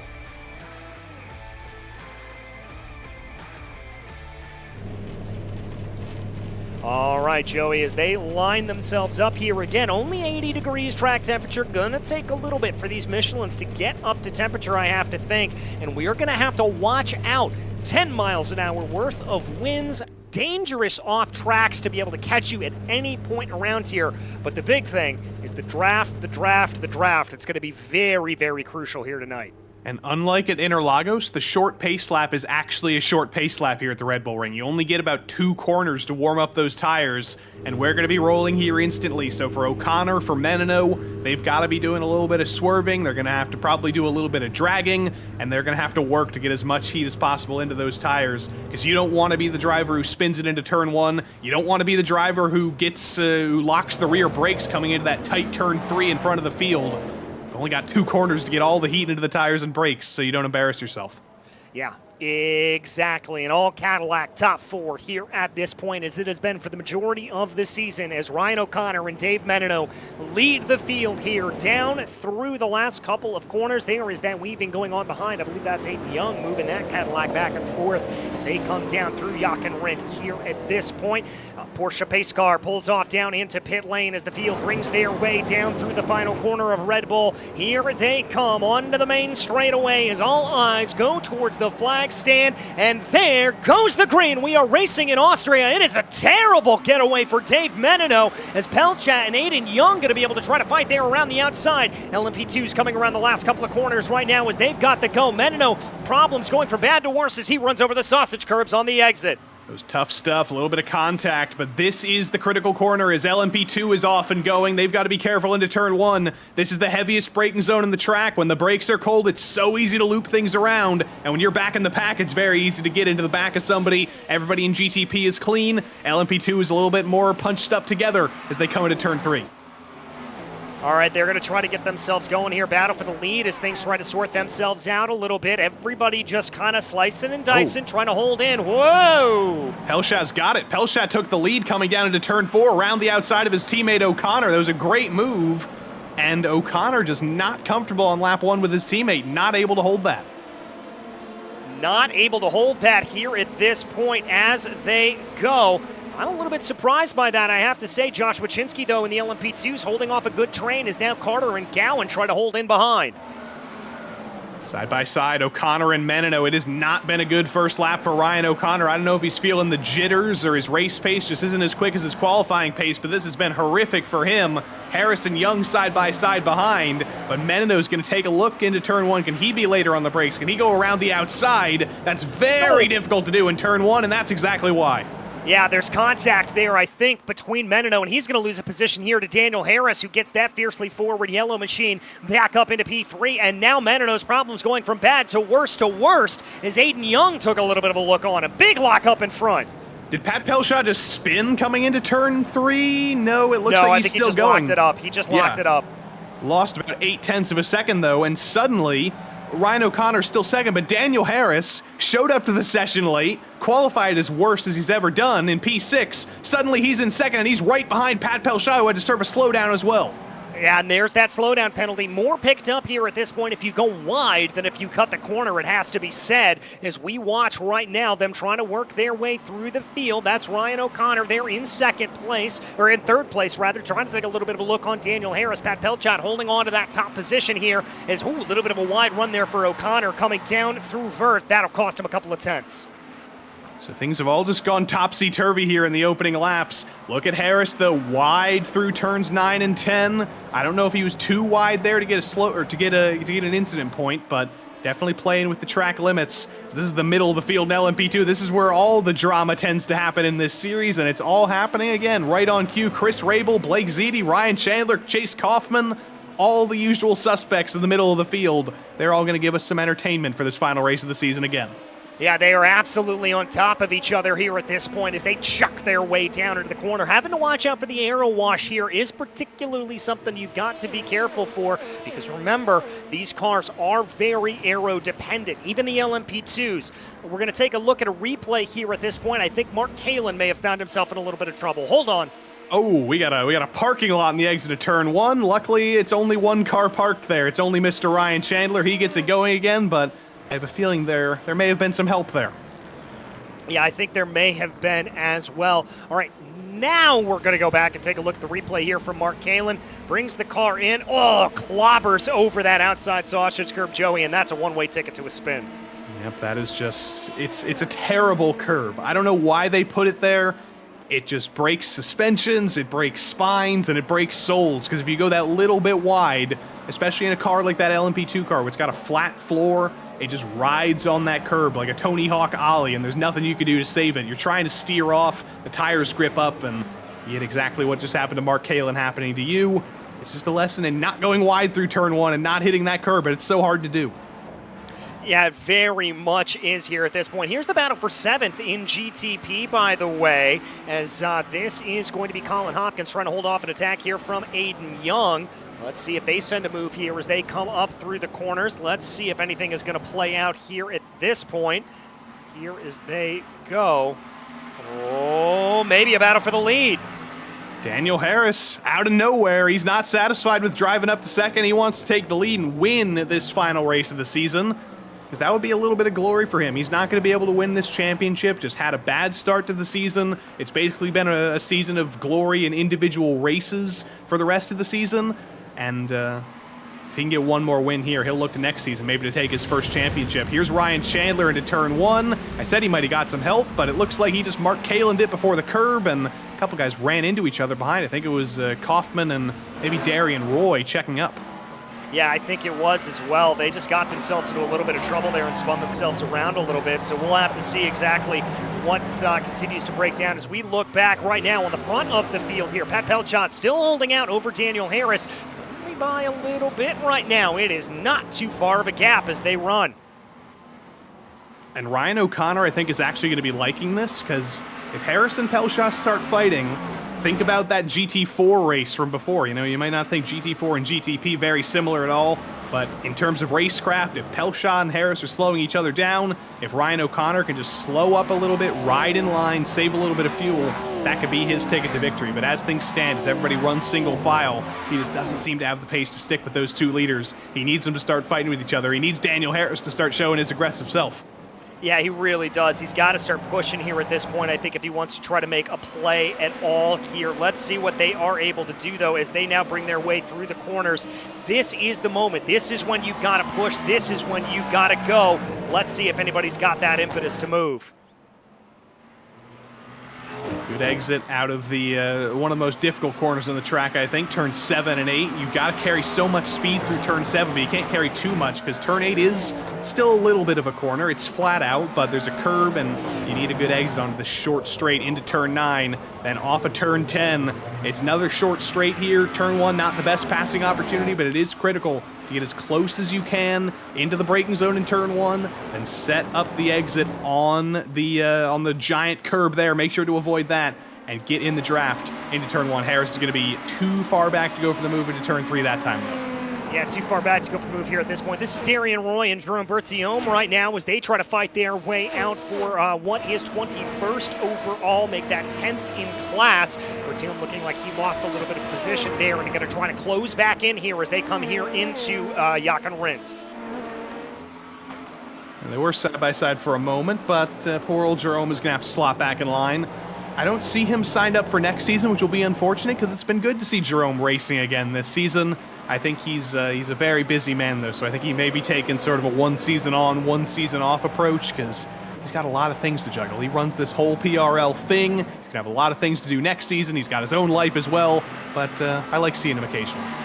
Yeah, I like seeing him as well. It's always a little bit of a good thing to see him here and in this series and seeing the admins run. It really is a series that is absolute for the love of racing. Ooh, little bit of a wiggle there for Pelshot coming out of the final corner. Here comes Daniel Harris down the main straight. I'm getting flashbacks with these two guys. They have not had the best history this season. Race 1, race 2, they came together, and now is it going to happen again into turn 1? Pelshot on the outside, Harris on the inside. Giovanni Perez D'Amico is a cow on the grass. They've survived turn 1 this time, but these two guys, they're going to keep going at it, and it's ended in tears before this season.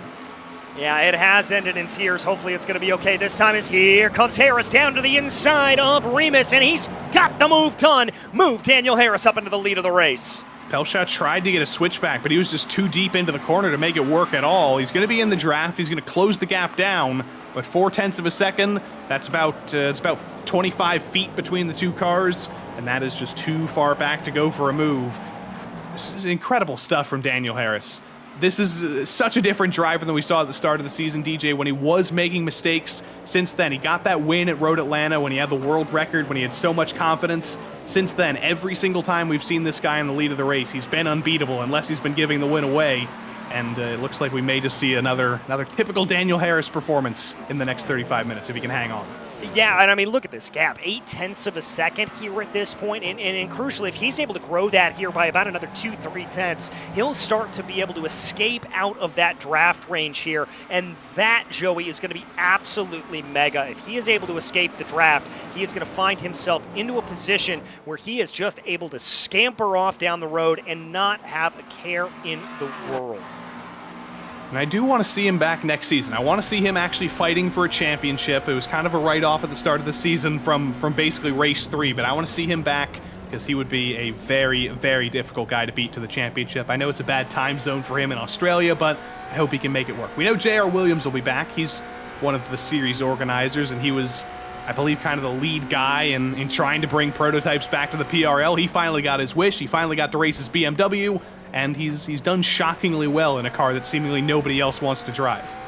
Yeah, I mean, really and truly, that's the thing to keep in mind here at this point. He is racing a car that not everybody loves. And let's take a minute here to talk about the differences of these cars. Now, the Cadillac tends to be the favorited car here, known to be kind of akin, if you're familiar to racing the GT3 style machinery, as is the most popular cars here on iRacing. I'd compare that a little bit more to the Mercedes or the BMW. It tends to be very, very understeery, but very consistent on its way through the corners. Same with the BMW, as we've got a battle now for LMP2 here at this point. This is P4, Joey. Nicholas Goen and Chip Michaels. This is going to make Carter and Chinsky very happy, or actually it's Lehman, Michaels, and Hedgecox rather. Going to make all those guys up in the top 3 very happy because these guys are slowing each other down. It is so slow to run side by side through this middle sector. Chip Michaels is going to get through eventually, But for how long is he going to be through? He's going to be wide through turn 8. That's going to let Caleb Lehman get a run. See, think about going for the move. It's so dangerous to go for it into turn 9, and Caleb realizes that. This guy with a ton of experience, and he says, that's a low percentage move through turn 9. I'm going to wait for a better opportunity, likely through turn 3, because he's got a bad exit out of turn 10 as well. Here comes Hedgecox. Yeah, I wouldn't be surprised if we see Hedgecox maybe making a little bit of a sneaky move here down the front straightaway. Indeed, he's going to poke his nose to the inside here, coming into the first corner, backs out of it. Could set him up for a little bit of run. Oh, my goodness, we've got some traffic up in front. Ryan Chandler in LMP2 in the middle of the road there. That was the first traffic interaction we've seen, and Dave Menino's up into third. What happened to O'Connor, though? He was in control ahead of Menino. There must have been a mistake from him, I think, that dropped him down. And it has just been falling back for Ryan O'Connor. He started on pole for the first time. He came into this race with so much confidence, and the race pace just hasn't quite been there in the first 10 minutes or so of this race. Look at how much faster Menino is through turn 1. So much more commitment, rides the curb a little bit, and extends that gap to half a second. Yeah, he's going to build out that gap here at this point and start it to grow a little bit more as they run. I don't know, just trying to hold on. But I've got to say there, it looked like O'Connor was a little bit better coming into the binders there, going up into Remus. Maybe a little bit of a fight back still brewing here. Zach Hebert behind them. J.R. Williams not too far back. Aiden Young as well. This is certainly a train here at this point. I wouldn't count any of these drivers out. And O'Connor seems to be faster in a straight line as well, so that's going to be our usual talking point of high downforce versus low downforce. At the Red Bull Ring versus medium downforce, how much straight line speed do you want? How much do you want to take advantage of this middle sector? You see O'Connor understeering there through turn 6. That tells me that he's got a little bit less downforce in the car than Menino does. He's struggling through the corners, and he's going to be able to take advantage of that on the straights as he's slippery like a banana and makes it up his time that way. It's not doing him any good, though, because the dirty air is just making things even worse through the corners and through the middle sector of the lap. It's expanded to 0.7 of a second now, and you can't make up that whole thing in a straight line. No, you certainly can't. By the way, that car you did see peeling off down into pit lane, that was Doug Evans coming down in the LMP2 category. I believe that is a scheduled stop there for him as we are about 13 laps into this race. We continue to watch Chip Michaels, who leads over Caleb Lehman here. This is the battle for 4th place in LMP2. Hedgecox and Ziti also closing in on the back of this battle. Jack's just trying to give us a little bit of entertainment, I think. He's got the championship wrapped up in about 45 minutes divided by 2. In about 10 minutes time, he's going to have the championship locked up. So he might as well give us a little bit of show. Might as well race with some guys he hasn't raced with all season, with Caleb and Chip and a couple others. It's good to see him. It's good to see him having to do some actual fighting, and it's good to see Caleb Lehman with the googly eyes as usual. It's giving him at least 2 extra seconds of lap time. If he took those googly eyes off, he'd be LMP3 speed right now. Yeah, I got to agree with you there on that. He certainly looks pretty strong here at this point as he goes. Just pushing his way around the track right now, trying to see if there's anything to play here as they run. Doing a good job, and I think this is a little bit of a waiting game here at this point. They know traffic is going to be coming. They know that's going to change the name of the game, and I think if you're these LMP2s, you're just kind of holding in here at this point. Yeah, for as good of a racetrack as this is, for as many passing opportunities as there are, it is a place where you can get stuck in a train a little bit, especially in LMP2, so patience is definitely going to be rewarded. Ryan O'Connor's done a very good job of bringing down this gap to Menino. He was so close through turn 1, but again, he's just not quite as quick through turn 1 as basically anybody else. I think he may have just nailed it one time in qualifying. He just hasn't quite had the speed in the race to consistently be confident through there, and that seems to be the place where he's hurting the most, because he was within about 2 seconds, or 0.2 of a second of Menino. Now through turn 1, through turn 3, the gap's just ballooned back to where it was before. Yeah, it's just absolutely grown out here at this point, and this is absolutely incredible for them to be able to go. And I've got to think here, if you're the leaders in this field, if you are Dave Menino here at this point, you're sitting, or if you're Pat Pelshot, you're sitting pretty. This means you can focus in on that energy recovery and just try to focus in on chasing down Daniel Harris. Yeah, he's not worrying about any of these guys. They've been losing ground and doing nothing but losing ground. But the guys at the back of the train here, they may be in the best position, because O'Connor, Menino, they seem honestly a little bit slower than the guys behind. Hebert's been quick, Williams has been quick, Aiden Young has been very quick as you see him poke the nose to the inside into turn 1, just letting JR know he's still there, getting a little bit of cold air on the nose as well. Young might not be happy sitting 7th right now, considering he was on pole for a couple of moments in qualifying, but he is still looking forward at some close cars that he could potentially jump once the pit stops roll around if he's able to save a ton of fuel, about 5th in line here. Yeah, and that's what he's going to be banking on here at this point, is just being able to be 5th in line, hold on to that position, and try to save that little bit of fuel. The other thing we've got to talk about here, when we do talk about these GTPs, is remember, this is an open setup, so they are able to change that energy recovery system. They're able to toggle it between that balanced build or attack modes here at this point. So I think if you're riding back in this train, you can set it to build and wait a couple of laps until you've got maximum energy deployment and then go for broke. This is scary stuff here. GTP versus LMP2, especially in the middle of the field when everybody in GTP is fighting for their own positions. They don't really have time to worry about getting by Mark Kalin in the cleanest way possible. They need to get by quick and get by the second they get the opportunity. Luckily for Ryan O'Connor, he does meet Mark Kalin on the straight. Doesn't have to worry about him too much, but J.R. Williams is not going to be so lucky. He's going to get held up a little bit in the exit of turn 1 as Kalin clips the curb. He's going to get by him on the straight, but you can tell he lost a little bit of ground, and Aiden Young is very ready to pounce. Yeah, certainly is. Here's the battle for P2 in the LMP2 category. Jeremy Carter, Nick Gowan, as it looks like Carter's been able to make that move. Yeah, but in the process of making that move, he slowed both of them down quite a bit. It's good to be up in second, but Joshua Chinsky is going to be laughing right now because he saw that battle going on. He saw Jeremy Carter being up second. He says, good job, Jeremy. You know, I hope you're happy with second. I'm going to take my 3-second gap now and maybe back off a little bit and take advantage of this gap and maybe get my second win of the season. But the quickest as quick as those gaps can expand, they can quickly come back down. And none of these guys in the top 3 in LMP2 have dealt with GTP traffic yet. Once those GTPs catch Chinsky even, potentially, if they set him off at just the wrong place, if he goes that little bit wide, 2.5 seconds can come down almost instantly.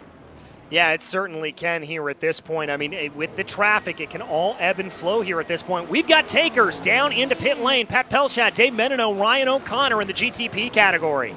That's early stuff, and I'm not necessarily sure why they're going so early, but I think you may get your answer in a couple of moments here. Daniel Harris has gotten by Mark Kalin, but there is a little bit more LMP2 traffic coming up the road, and I think Menino, Pelchat, O'Connor, Hopkins as well, they all say, we're going to come in, we're going to let Daniel Harris take advantage, and or we're going to let him run into traffic first. We're going to enjoy our clean air and not have to deal with any traffic, and hope that he gets held up, hope that that sets him off on the wrong foot, and maybe with the undercut they can get it done, because there's no tire changes in this series. The races simply aren't long enough for tire wear to matter at all, so if you're going to pull the undercut, it's because you find clean air, it's because you find clean track. Yeah, and that's what they're going to be aiming for here at this point. The couple of drivers that are left standing here, Zach Hebert, J.R. Williams, and Aiden Young right now. Here's that battle, though, in LMP2, Jeremy Carter, Nicholas Gowan right now. We do anticipate these LMP2s going a little bit longer. Oh, that was a scary moment for Dave Menino. Ryan Chandler, the LMP2 category, just spun right in front of him as he worked his way through Remus corner. But right now, we continue to watch this as we try to see here if Gowan's going to be able to close that gap back in on Carter. More drivers down into pit lane, though, Zach Hebert and J.R. Williams. I feel a little bit bad for Jeremy Carter here. He may be in control in second place, but I still remember back to Le Mans a couple of weeks ago when he had the win on lock, was totally dominant, had his best race of the season, and the race went 1 lap longer than he expected, and he ran out of fuel on the final lap, ended up giving the win to Caleb Lehman. But a second place for him would be pretty good. I think I saw him signed up for next season. Yes, he is signed up for next season, so he'll take all the confidence from this season, all the great runs he's had, all the podiums, and look for him to maybe get his first win in the PRL next season. In addition to Nicholas Gowan, who'll be back, Josh Gowan will be back. Unfortunately for the field, Jack Hedgecox will be back. It'll be fun stuff next season. Yeah, let's see what they are able to do next season. But we've got to get through this here today at this point. Battle for 4th now in the LMP2 category as Chip Michaels leads Caleb Lemon, Jack Hedgecox, and Blake Ziti. Keeping an eye on this for the majority of the running right now. Let's see if they can get anything to play. It looks like Hedgecox is a little closer to Lehman than he has been in the previous couple of laps. they're all going to keep things together. Another car taking off down to pit lane. I think that was Nick Silver, 14th place overall.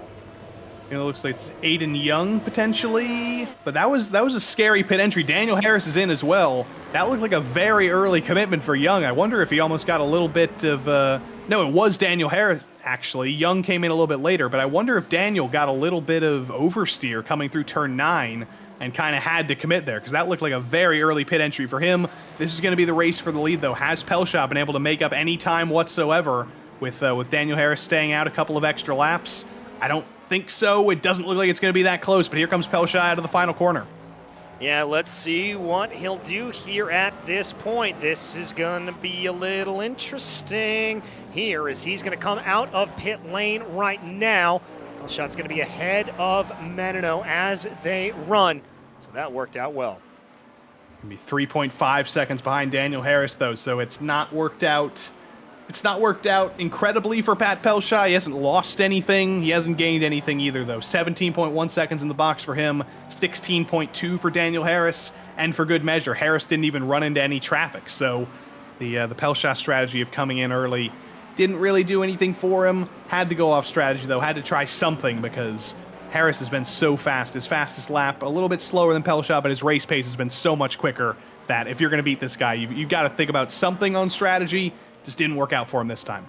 Yeah, it didn't work out for him here, and unfortunately, because this is a single pit stop race, as it is in the majority of the PRL seasons, just not going to play out. That doesn't mean he can't find some way to be able to get his way forward and try to do something by the way.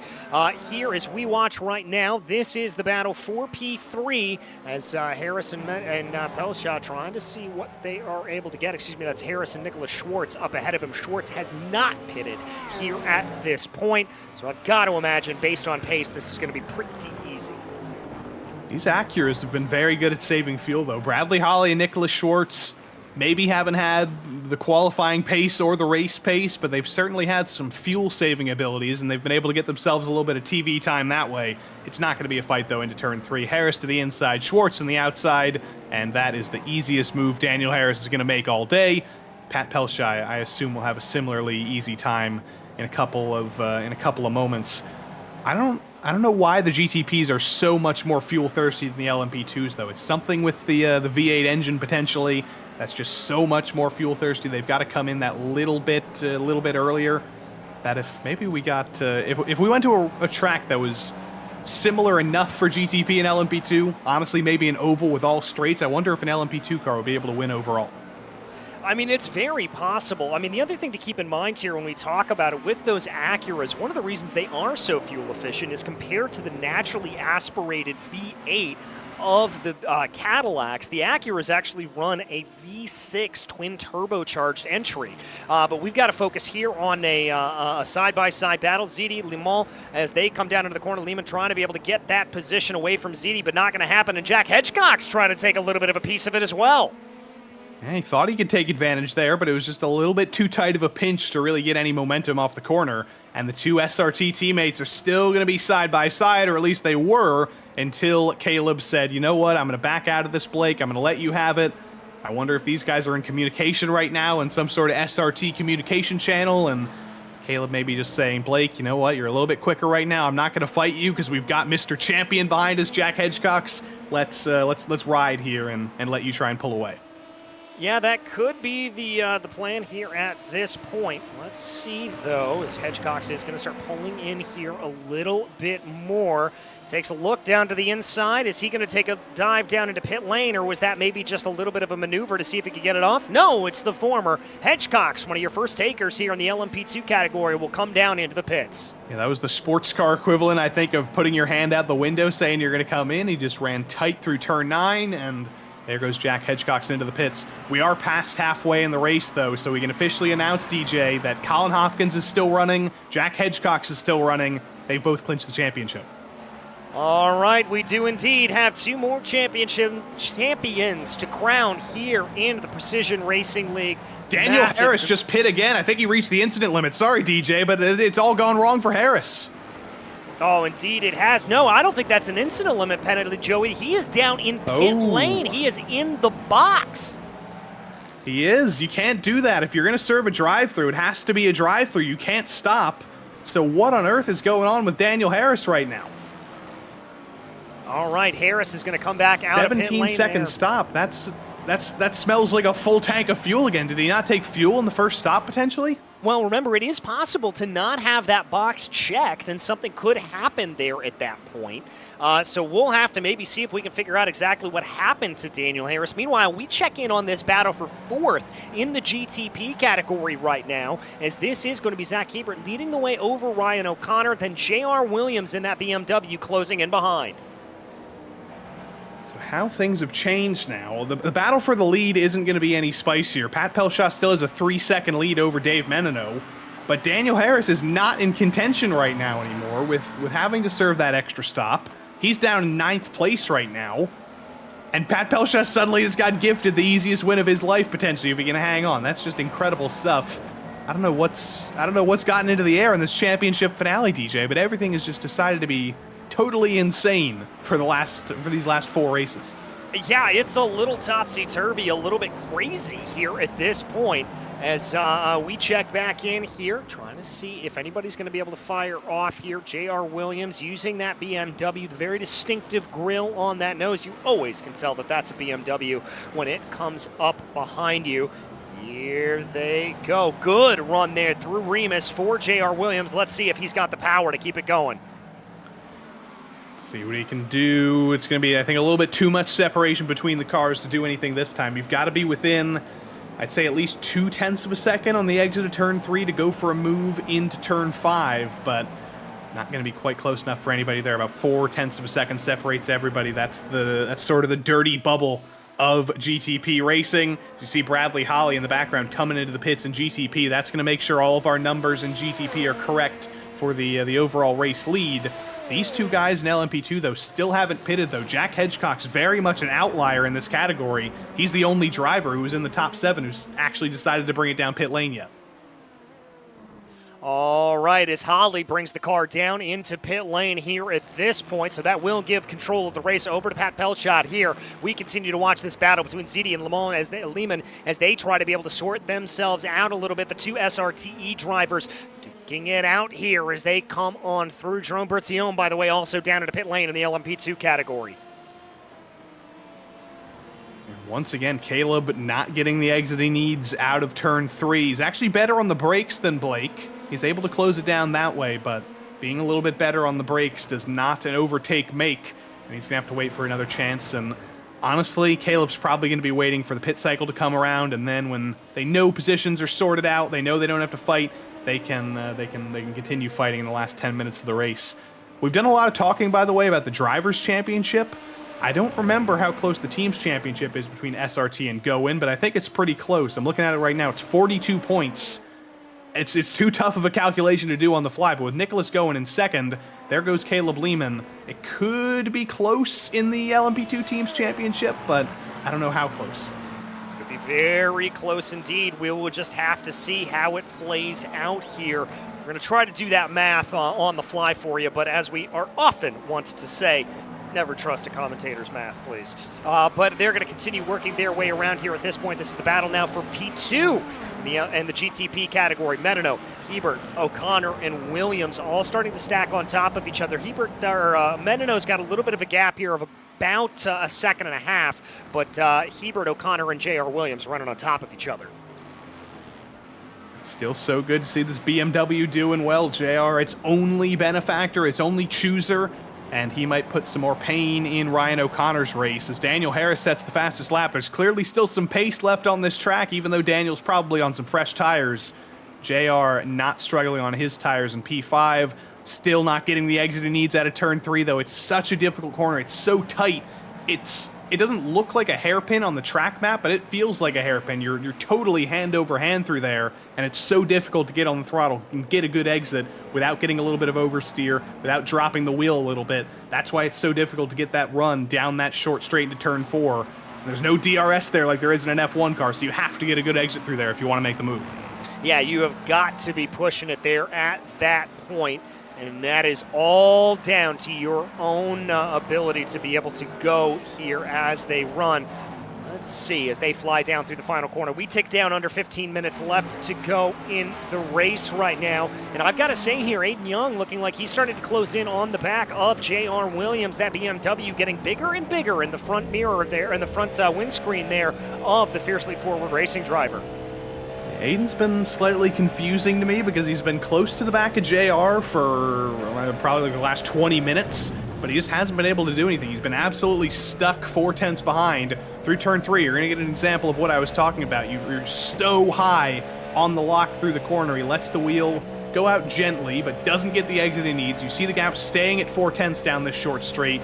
Into turn 4 here, into Rauk. He's later to get on the brakes, also known as being earlier on the brakes, and he's not able to close that gap down. Into turn 6 here, Williams a little bit wider, Young a little bit narrower. Through the high-speed corners, he seems to be matching him, but through those low-speed corners and on the straight lines, Aiden is not having a happy time in the wake of that BMW. No, he's really not, and that could be a little bit of result, particularly as Blake Ziti, latest to come down into pit lane from the LMP2 category. That could be a little bit of results here of the setup. Remember, this is an open setup series, and I wonder if that's maybe a consideration here where Aiden Young running a little bit less downforce on the car, and so he just quite doesn't have the bite, especially when he's running in dirty air. Yeah, look at this through turn 1. 4.7 tenths of a second-ish, about half a second through turn 1.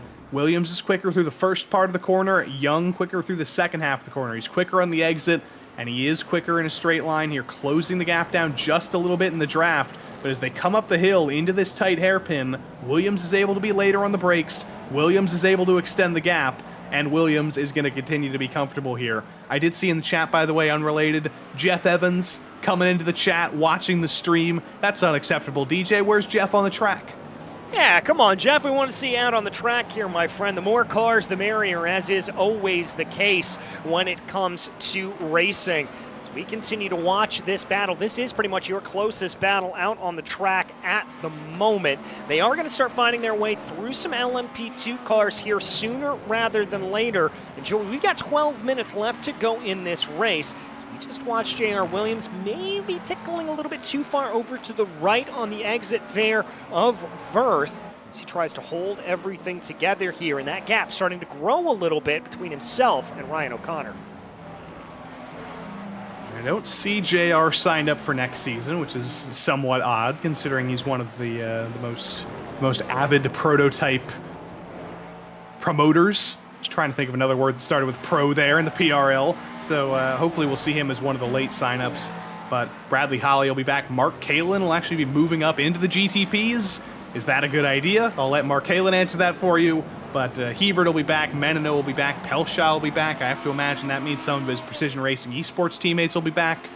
And a whole host of others. Aiden Young will be back. Hopefully that means the Fiercely Forward guys will be back as well. But these are all questions I think we're going to have to ask those guys after the race. Will your teammates be back? Will we have a big, strong GTP field again? Well, I've got to imagine we will. I mean, this has been one of the most highly anticipated series to come back in. Obviously, the addition here of all 4 GTPs. And my only real wish and my only real point of oh no over the course of this season is that we don't have more disparity in the GTPs. I'd love to see some Porsches. I'd love to see some more Acuras and some more BMWs in the field instead of the sort of Cadillac domination that we've had. By the way, pitters coming in from the LMP2 category here at this point. Chinsky, Gowan, and Chip Michaels all down into the pits. Chinsky going for his second win of the season after he had a pretty triumphant day a couple of weeks ago, and he's already out, but I think that's timing glitch. I don't think he was actually in the box for 0.9 seconds, so don't worry about that. He has put a full load of fuel in that car, and he'll be out and comfortable. Jeremy Carter able to extend that 1 lap longer. That's going to be helpful to him. It's not going to get him the lead, I don't think, but it may do him well in his battle with Nicholas Goen and hanging on to the podium, because he was able to extend that fuel just that 1 lap longer, and that'll be a little bit shorter of a pit stop, because you go a little bit longer, you have a little bit less fuel to put in to only do 9 minutes than you would if you're doing 10 full minutes like anybody else who came in. Exactly, my friend, here at this point. We keep our eyes fixed on Hebert, though, at this point in the 5'11 machine, holding off an attack from Ryan O'Connor. O'Connor looking very, very strong as they made the move down into Vert. This could be a situation here as he dips the tire over. I wouldn't be surprised if we see Ryan O'Connor trying to make a little bit of a move here at this point. This looks a little bit like Road America last week. Ryan O'Connor not necessarily having the early race pace, but having a ton of late race pace. I don't know if that's just being better on his tires or simply just being a little bit smarter and not getting any fatigue at the end of the race. But O'Connor started to come alive here. See how good he can be through turn one. This has been his weakest corner all race long, but he's so much later on the brakes on entry. Doesn't get the best exit in the world, but in the grand scheme of things, add up the entry and exit, he did close up a little bit to the back of Hebert. He didn't get enough of an exit, I think, to go for a dive into turn three unless he's very aggressive. And he says, I'm not going to be too aggressive this time. I'm going to stay back and hope to get a good exit out of here. And maybe we'll see him go for a move into turn four. That would be questionable as well, though. Yeah, not always the easiest thing to get that done here, especially in the GTP machinery, and especially if you overshoot that corner. It's not like when you're coming up out through turn two on the circuit. There is nothing but gravel traps to get you on the outside, so things can go dangerously wrong there. But he is putting the pressure to the back here of Zach Hebert. It is game on, and that battle, that little bit of a checkup, is frankly allowed at this point for J.R. Williams to close into the back. He's only 4/10 behind. I did get a message, by the way, from one of these guys' fellow GTP drivers, Jeff Evans, who says he's packing to go to New York. So I guess that's somewhat of an excuse. But I got to pack to go to Ohio, and I'm still here watching this incredible battle. So I don't know if that's an excuse. O'Connor sends it wide through turn 10. He pushed it so hard through the final two corners that's going to let Williams get through. Aiden Young might get through as well. That was just O'Connor pushing a little bit too hard, and he is going to lose that spot to Aiden Young, who bullies him out of the way.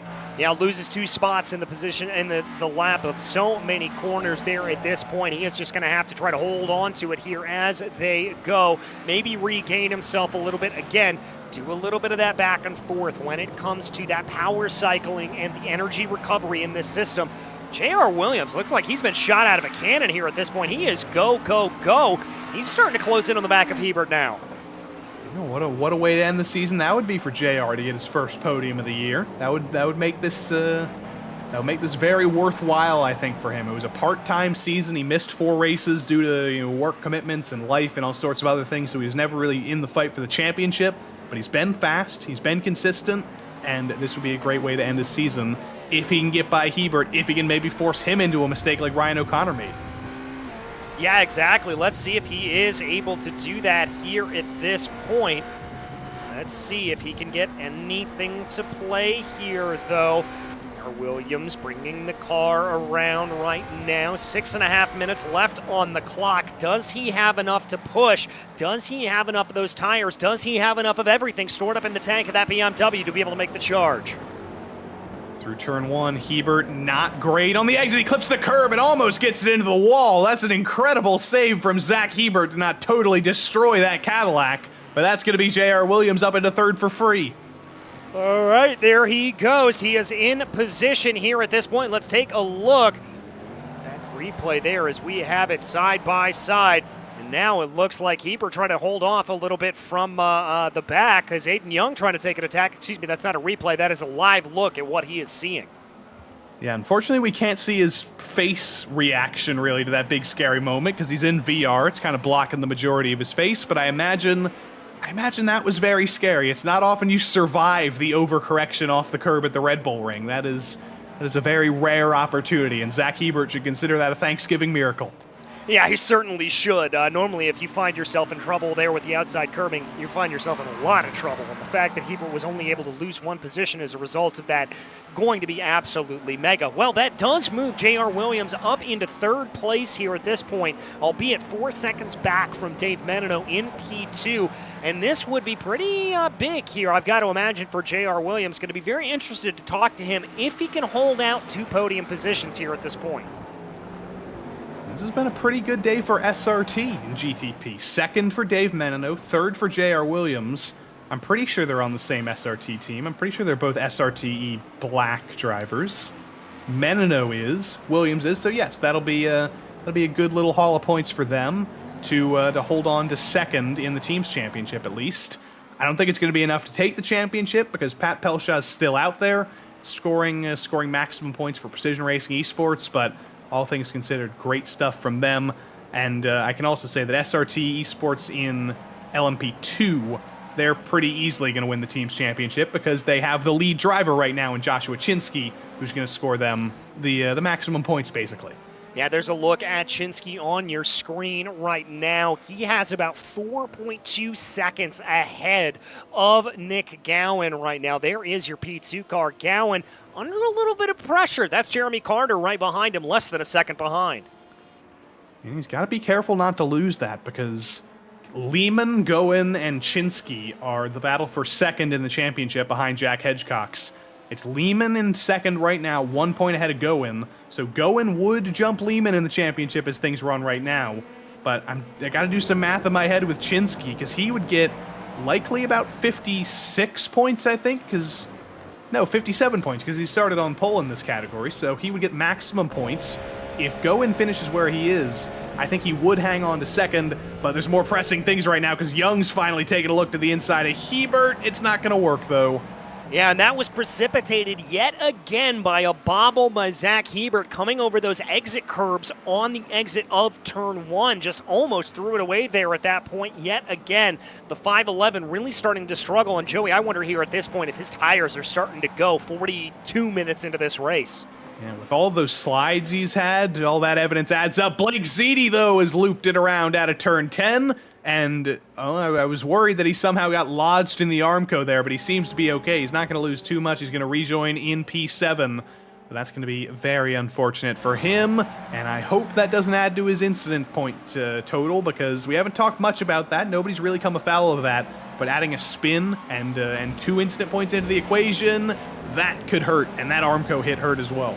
Yeah, it certainly did. Indeed, as he moved off down the straightaway, it almost looked that car was crabbing ever so slightly to the right. Hopefully, Ziti's going to be able to keep that thing underneath him. He rejoins here at this point in 7th place in the LMP2 class. Right now, at this point, though, J.R. Williams holds on to 3rd as he works his way by Darian Roy, and this is going to be a fleet of LMP2s that they're going to have to come to on what will be the penultimate lap of the race.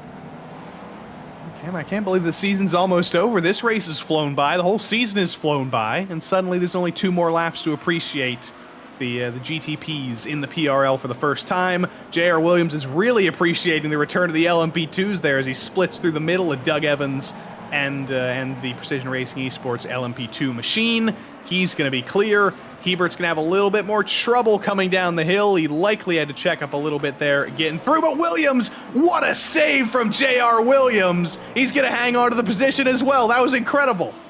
He's going to try to hang on to it here, but it looks like Hebert's going to try to fight him for it. Williams down to the inside. They're almost banging doors as they come down into Yak and Rint here at this point. Sweeping around the outside is Zach Hebert as they come to the white flag. And look at O'Connor and Young as well, side by side through the final corner. O'Connor and Young banging doors. Ryan O'Connor getting the elbows out. You love to see it. But Williams may not have been able to hang on to that position as I thought he did, but that was one of the most incredible saves I've ever seen. And now he's about to get a free ticket to Draftland, as I believe that's the 50 of Chris Rabel holding Hebert up a little bit. Yeah, holding him up just a little bit as they come down the back straightaway right now, and they're going to have to watch out from behind because that's O'Connor and Young here as they go. Williams going for a little bit of the crossover here at this point. He may have the preferred line off of the line as they are behind. The battle continues. Young took full advantage there, but here comes J.R. Williams with the faster car in a straight line. Can he be better on the brakes, though? He is into turn 4, pulls the Pruitt fade, and he is clear as Zach Hebert. Now be careful, J.R. Please don't do what you did on the last lap again. It was very spectacular. I'm putting you in the Saves of the Year yearbook, but I don't want to see that happen again. Please keep it off the gravel. Please keep it pointed straight, and he does. He certainly does here at this point, but meanwhile, up at the front of the field, Pat Pelshaw comes through the final 2 corners here at this point to take a commanding victory at the Red Bull Ring. Pat Pelshaw, your winner. Oh no, it's white flag. My goodness gracious. By about a half a second there, we've got 1 more lap of this insanity to go. Are we about to see an Interlagos moment here with 1 extra lap? Does everybody have the fuel? Ryan O'Connor almost self-destructs out of the final corner. He's going to be able to keep going, but does Pat Pelshaw have the fuel to make it to the end? Does everybody in LMP2 have the fuel to make it to the end?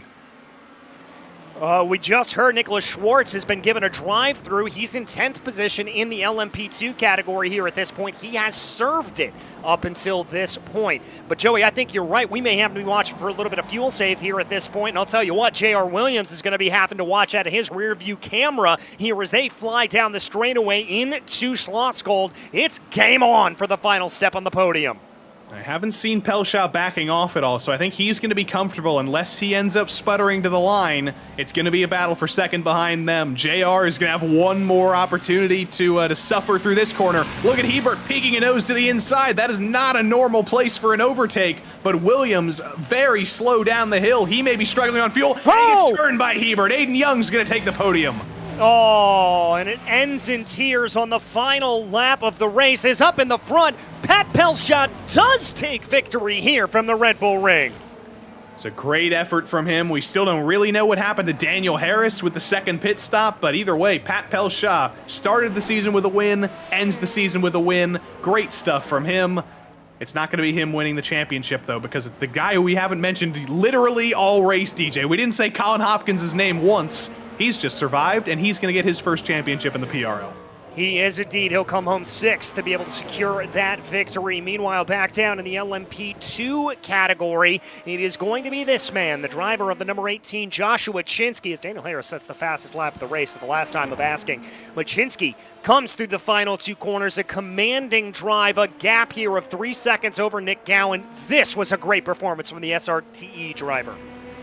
And that's going to be the Teams Championship for SRT as well in LMP2. Teams Championship secured as well for Precision Racing Esports and GTP.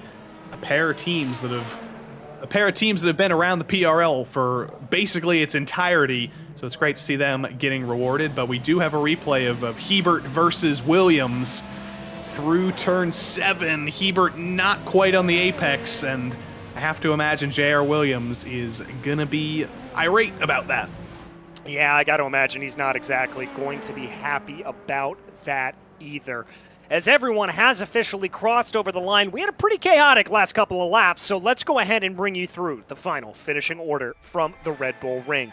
Pat Pelshaw does take victory over Dave Menino and Aiden Young. Ryan O'Connor 4th. Colin Hopkins ends up 5th.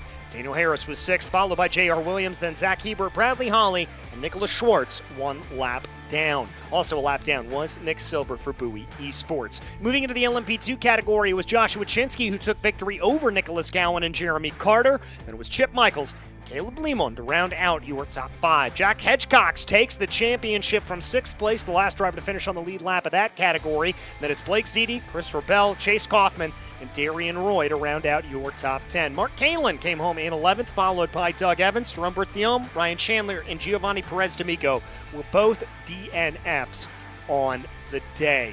Well, let's go ahead and talk to our victor up at the front of the field, Pat Pelshaw, able to take victory here at the Red Bull Ring. Couple of little scary moments early on, but it looked like by the end of that race, Pat, you had this thing on lock.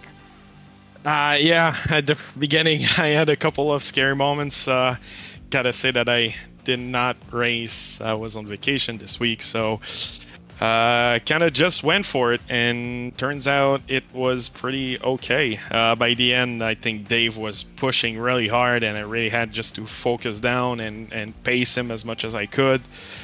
Worked out, but yeah.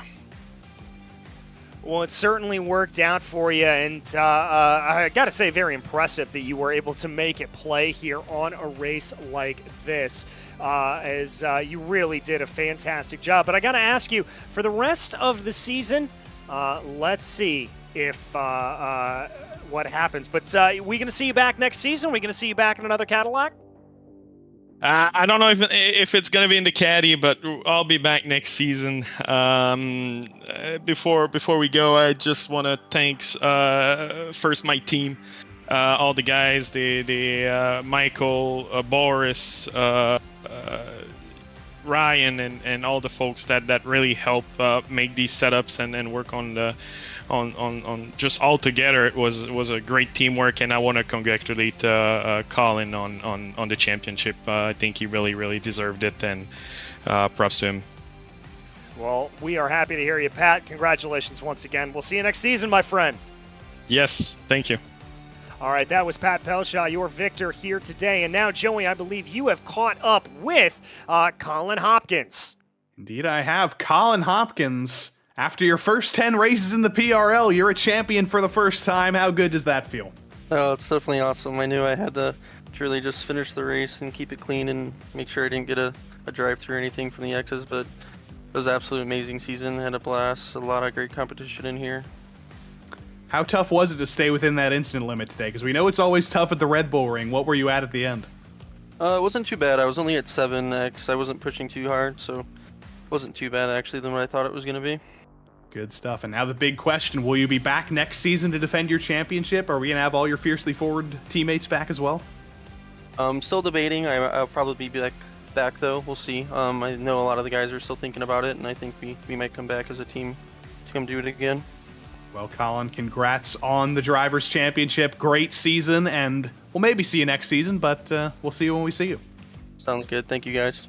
Colin Hopkins, champion of the season. We've got another driver who's a winner down in LMP2, though.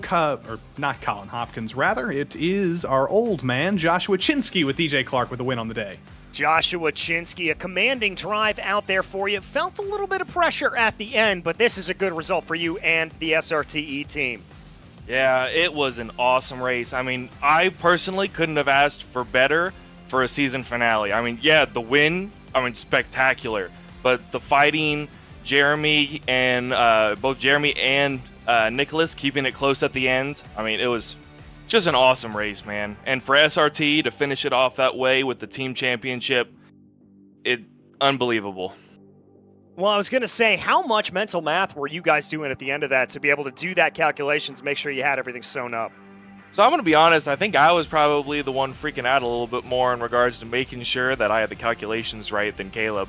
I was probably spending about 15, 20 minutes prior to the race, like, all right, if this happens, here's what we need. If this happens, here's what we need.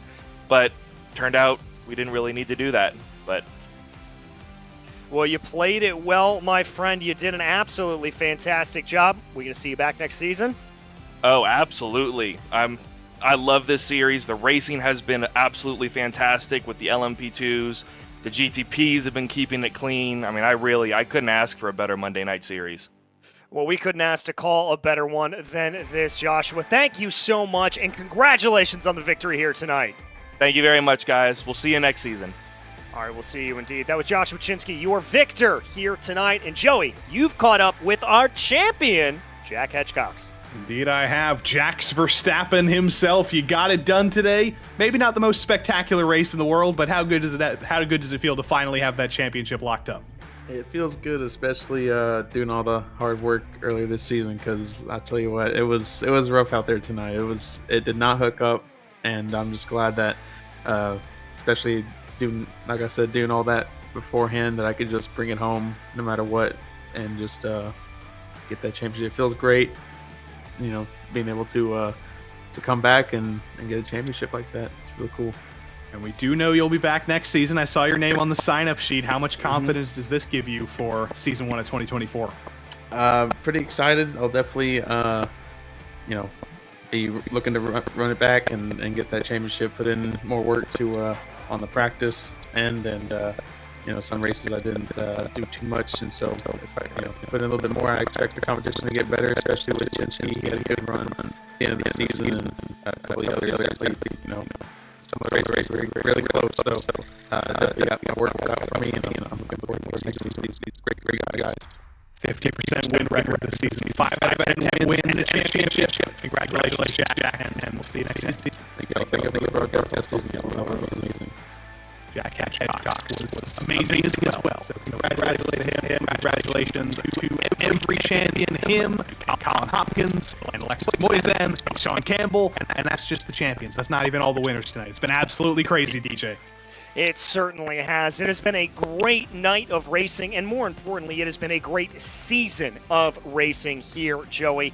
On behalf of all of us here at RaceSpotTV, we are so delighted to be able to bring you the coverage, and we will be back in a couple of weeks' time. Keep your eye on social media when we will be back for 2024 Season 1 of the Precision Racing League. But until that time, if you want to see a little bit more of racing action, make sure to tune on into RaceSpotTV as PRL GT3 Fixed and Sprint Series. We'll head to Watkins Glen tomorrow night.